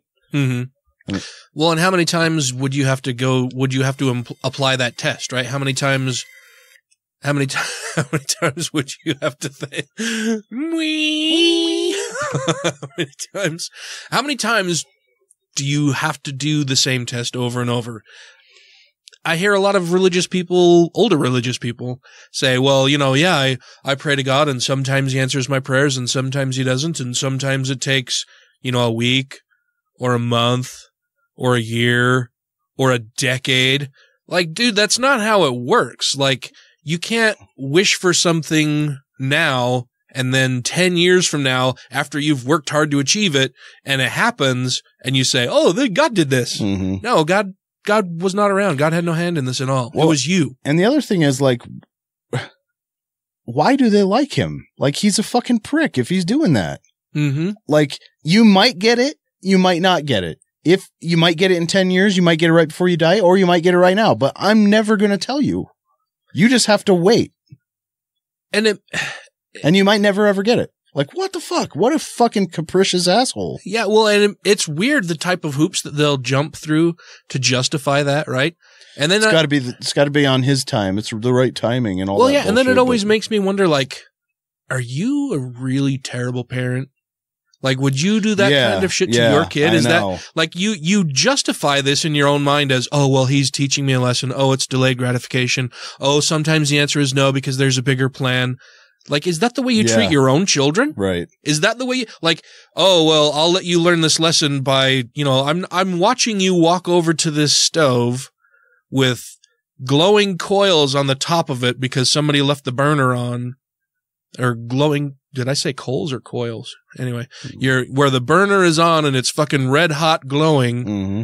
and you're just some stupid person who doesn't know any better, I do, but I'm not going to give you any warning at all. I'm going to let you wander over and touch the hot stove, because that's the best way to teach you a lesson. Well, it's even slightly worse than that, right? Because it would be like the kid standing there wanting to and then saying, Dad, should I touch this stove or not? And you just totally fucking ignore him. Yeah. Pretend you can't even hear him. I might tell you, and you might, and then you wait for 10 years and say no. And what have you done in the meantime? Touched it a bunch of times, done a bunch of other things to fuck up. You've lost a finger and an eye. Or you walked away and you never touched it because it was hot. And then when you came back 10 years later and he said no, you're like, God is so good. He gave me the answer. Not when I needed it necessarily, but when it was important. He answered it. He answered my question now, because now's the time that I should have that information. Yeah. If I'd had it earlier, maybe something bad would have happened to me. He withheld that knowledge from me. He withheld that help from me in order to help me more in the long run. Like, they have to do all of these mental gymnastics to justify whatever it is that they just want to believe. Yeah, for whatever reason. That's what I can't figure out. That they have no justification for actually believing, but it's what they want to believe. And why would you want to worship that guy? Because he's super powerful. It's the authoritarian. But he's not. It's the authoritarian thing. I know, but he's not even that powerful. They're talking about all the time. But he could be if he really wanted to. He just doesn't want to. That's the difference, Matt. He just doesn't want to. Yeah, okay. You've got him in a mood because you've been trying to kick him out of your schools forever. You won't let your kids pray in schools anymore, and so now he's just like, well, fuck you guys then. I'm not going to help you. Oh, fuck you then. I don't understand how they can say those types of things and then still say that their God is perfect or is as perfect as can be.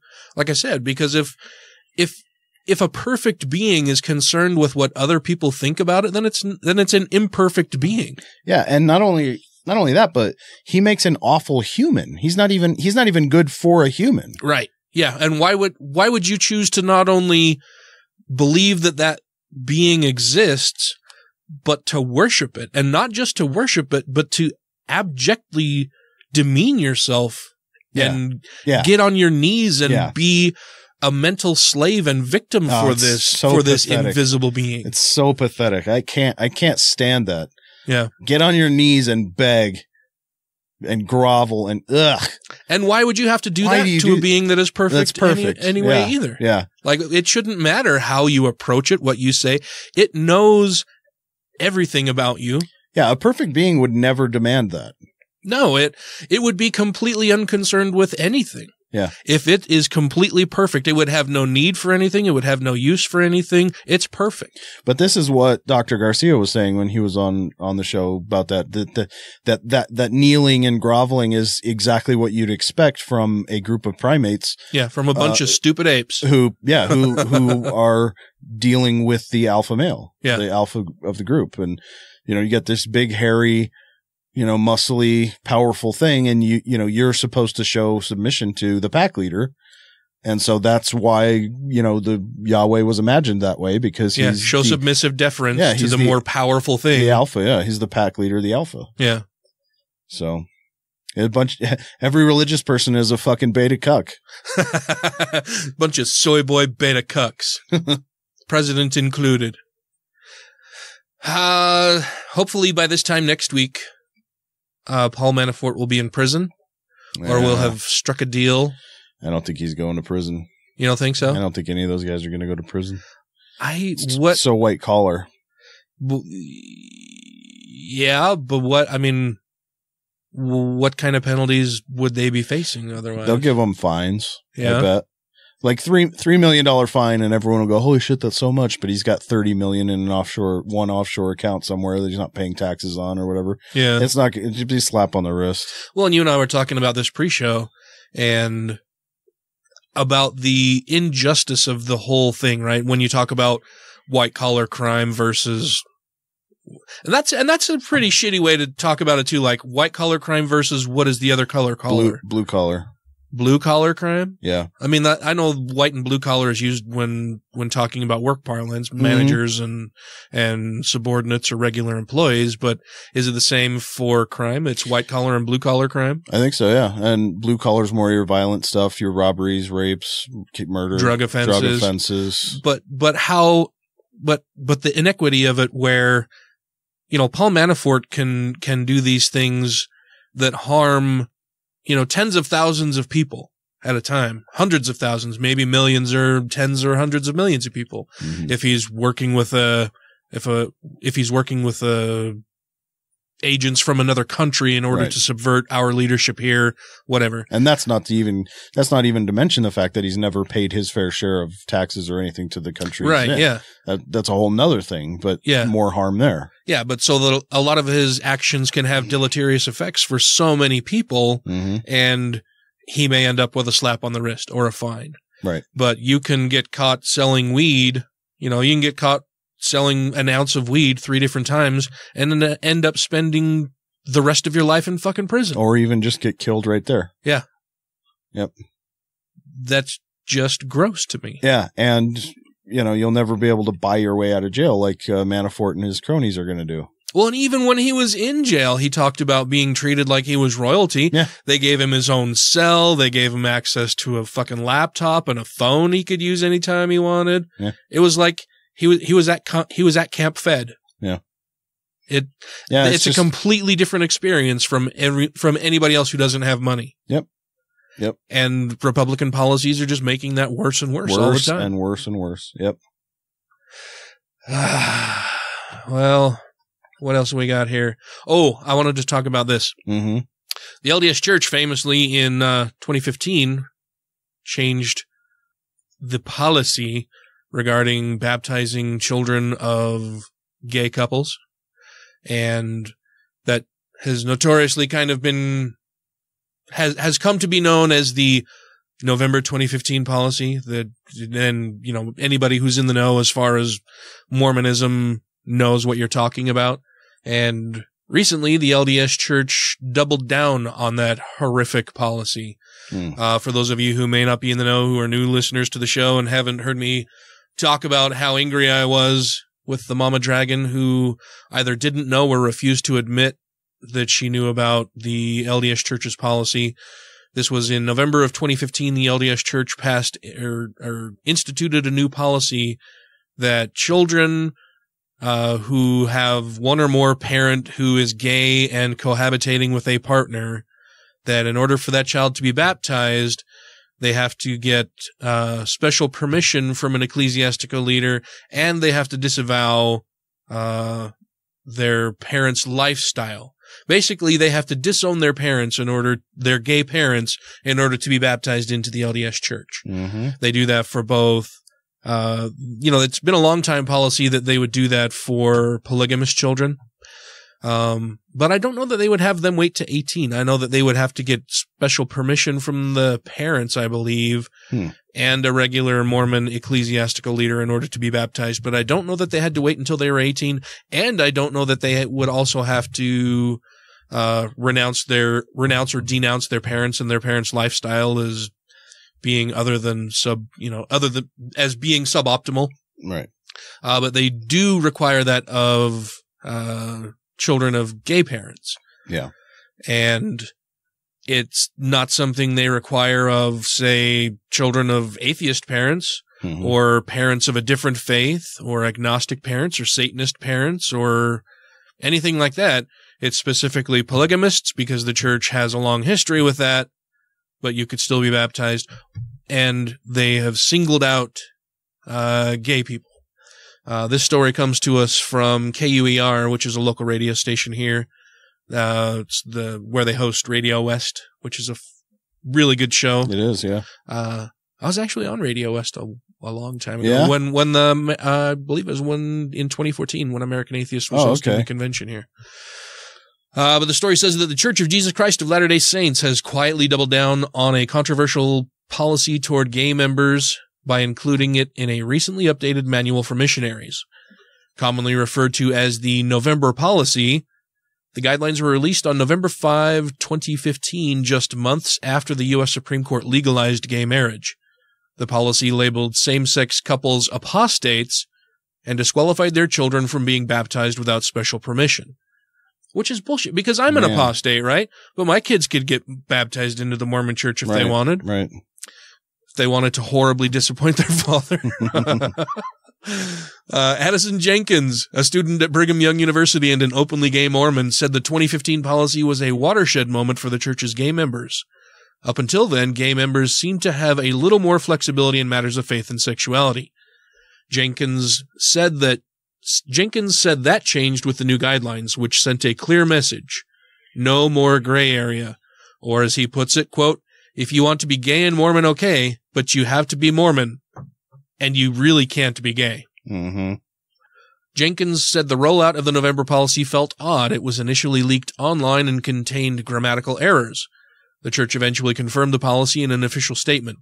But even then, Jenkins said he hoped it wasn't permanent. Quote, a lot of people thought, it's kind of clear that they didn't think this through, that they kind of messed it up. You know, people make mistakes, he said. Flash forward to June of this year when the LDS Church included in the November policy, when the LDS Church included the November policy in its most recent version of Preach My Gospel. This is a guide distributed to every Mormon missionary, nearly 70,000 worldwide. Damn. Jenkins, who served a mission to Madagascar, describes Preach My Gospel as, quote, everything a missionary needs to know to teach someone and baptize them into the LDS Church. The LDS Church did not return a request for comment on the latest edition. For Jenkins, it looks like the church is now cementing the November policy in place, which is frustrating to him. On one hand, he sees the LDS Church taking steps toward LGBT inclusivity in some of its messaging, but when it comes to the policy, what's on the books, he said it can feel like there isn't really a place for him. And there's not. Why? Well, first, I don't understand how anybody who is a member of the LGBTQ community can be a Christian of any stripe. Right. But, you know, talking about Mormonism in particular, they've made it very clear that they do not want you. Right. They do not want you to be a member. If you're even a child of a gay parent, they don't want you. Yeah. Because you're tainted now. Mm-hmm. What you know about how loving and wonderful your parents are can be hugely damaging to the narrative they're trying to spin about how awful and evil and wicked and sinful gay people are for engaging in those sinful sexual acts of touching each other's naughty bits together when they're not supposed to be touching their naughty bits together because they're the same parts. And you would have think that the Mormon church would have learned from the 1970s mistakes, you know, that were so embarrassing for them. All the changes they had to make after the civil rights and how how long that took them and how embarrassing that was. Mm-hmm. And from then on, you know, not letting blacks in the priesthood until 78. And from then on, all of the presidents of the church having to answer those questions in the press and getting frustrated and annoyed, and they're doing it again. Yep. And all of these people most of these guys who were in the presidency were alive during that time and probably involved in the church. Russell Nelson is 93. Yeah, I wonder if they would have, if they were in control at the time, if they would have said, no, we can't change this policy. We can't let blacks have the priesthood now. I mean, we're more than a decade fucking late. The Civil Rights Act was passed more than a decade ago, and we're still saying that blacks can't hold the priesthood. It'd be really fucking silly of us to change that policy now. I wonder if they would have tried to keep that the same. They would have doubled down on that and said, well, you know, God's weird about these things. We love black people and we think that you can be in full fellowship with us, but you can't, you know, hold the priesthood, which sucks for you, but you can still come to church with us. You can see what great people we are. And, you know, if you keep coming, then, you know, if your faith is strong enough, you too will become white and delightsome, and then it won't be an issue. Mm-hmm. Then you'll be able to be baptized into our church because you're no longer black. Yeah, it's just interesting. I don't, because the current president, Russell Nelson, would have been the age you are now in 1978. So he would have definitely been involved in the church. Yeah. He would have been probably, maybe not in the quorum of the 12 yet, but probably pretty close. Yeah. So, I mean, he would have been all involved in what, at least up to date on all the policy changes and everything going on with the racial stuff. And what a frustration and embarrassment that's been ever since. Because since then, he's been involved in the higher up presidency part of the church. I don't get it now. And he's been there and he's doing it again. I wonder if they can look at things like the policy that they changed in 1978, allowing blacks to hold the priesthood, and say, if not publicly, at least to themselves or other members in the leadership, that, well, we waited more than a decade after civil rights was a thing in order to let black people hold the priesthood. So, let's just keep the gays out for a bit longer. Yeah. We have precedent. Yeah. We've set a precedent now, and we know that our members really just won't care because it doesn't affect most of them.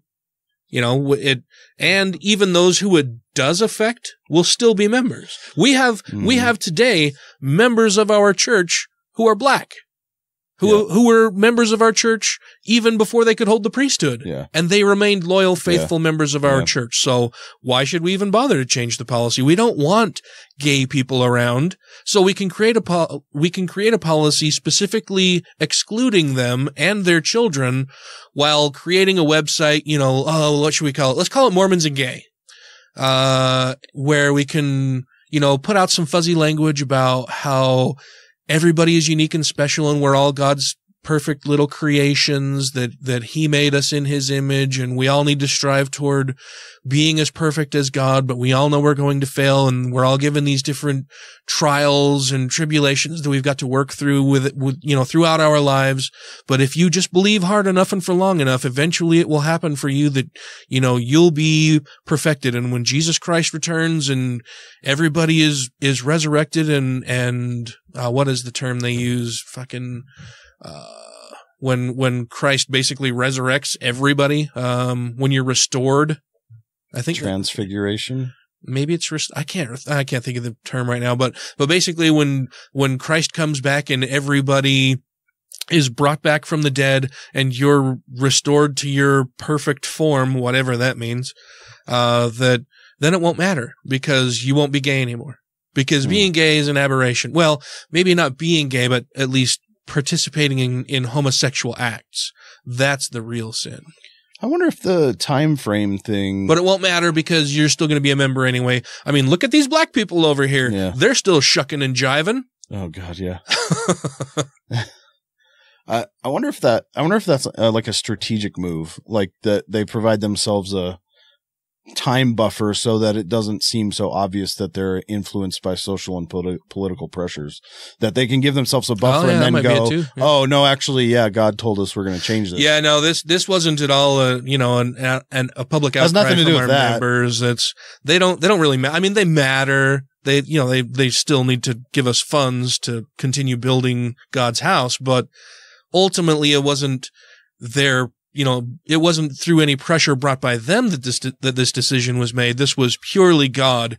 And sometimes, he just waits longer than everybody else. God is always behind history. He always lags behind any progressive moves in improving the condition for other human beings. And it's 'cause he's old school. Mm-hmm. Maybe if it was just Jesus, things would be better, but he's got to talk to his dad. And you know how dads are. They're not always the quickest to adopt new ways of thinking. Right. Yeah, I mean, that could be it. That they don't want to have to admit that it's not God making these fucking decisions. Yeah. It's internal pressure from your own membership. Yeah, they don't want to look like politics can influence them. You know, and social pressure can influence them. Yeah. Well, that'll do it for us for the regular portion of the show. Before we go, I want to make sure that we thank our Patreon supporters. That would be, you start the list this time. Vanessa. Michelle Short. Christy Kalbach. New Mania. Alan Firth. Larry Wilson. Two Skeppy Chappies. Let Them Eat Kofefe. Stephen Andrews. The Foz. Janet Uter. Jeff Peterson. Marius Scott Puchakowski. Utah Outcasts. Megan Kennedy. Andrew Vodopich. Brandy Hamrick. Jeremy Goodson. Angelica Pearson. Wes Aaron. Taylor Grin. Savita Kuna. And the Purple Dragon. Thank you. Many thanks. If you, dear listener, would like to be a supporter of the show, we would greatly appreciate that. But you don't have to be a supporter monetarily. In fact, if it would cause you any undue stress, then don't become a Patreon supporter. Right. I don't want you to give us any money if it's going to make anything in your life more difficult or more uncomfortable. Mm-hmm. And for those of you who are Patreon patrons for the show, thank you very much. I hope that whatever support you're offering us does not cause you any undue stress or any stress at all. I hope you're giving it to us freely, and it's, what you can spare, or you're totally fine with giving us whatever money that you can. But if you would like to give us gifts of money, that would be awesome as well. It helps us pay for hosting and all kinds of other stuff that then we're not just putting out our own money to provide you some entertainment value or some information or just something that you might like to listen to every now and then. Mm-hmm. But if you want to become a Patreon supporter, you can do so by going to patreon.com/GodlessRebelution, where you can contribute as little as $1 per episode. And then you also get some fun things like extra episodes and bonuses and show releases early and longer and extended versions of the show. So hopefully you will do that. And if not, or if you cannot do so, hopefully you can do things like a bunch of our other listeners do, where you participate in the Godless Rebelution Facebook community, or send us stories, or you share the show, or you talk to your friends about it, or you go out and rate the show. That would be awesome also, because then the more ratings we get and the higher ratings, then that lets other people, it bumps it up in the queue for interesting shows or related shows or shows that other people may be interested in, and makes the show easier for those people to find. So however you can support the show, we would greatly appreciate that, and do appreciate those of you who are doing so. And if you aren't supporting the show in any of those ways, you just like to listen, well then, I hope you had a good time, because I like doing it. So there's that. Yeah. And so until next week, can we crucify Jesus again? Sure. And his death, like all three, can we get, how do you crucify The a Trinity? ghost though? Yeah. Well, no, but he's resurrected, I think, isn't he? Who? Jesus. Yeah. Okay. Are you talking about the Holy Ghost? Yeah. Oh. Yeah. And he's already full of holes. Yeah. We'll have to figure that one out. Maybe we can get some Ghostbusters wrangling on it. Hit him with the plasma beam or whatever the fuck that was. So, yeah. Called the Holy Ghostbusters. So, yeah. Crucify Jesus. Leave a review to achieve nirvana. And rate the show 5 times a day toward Mecca. Yes. 5 times a day toward Mecca. Yes.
Billy!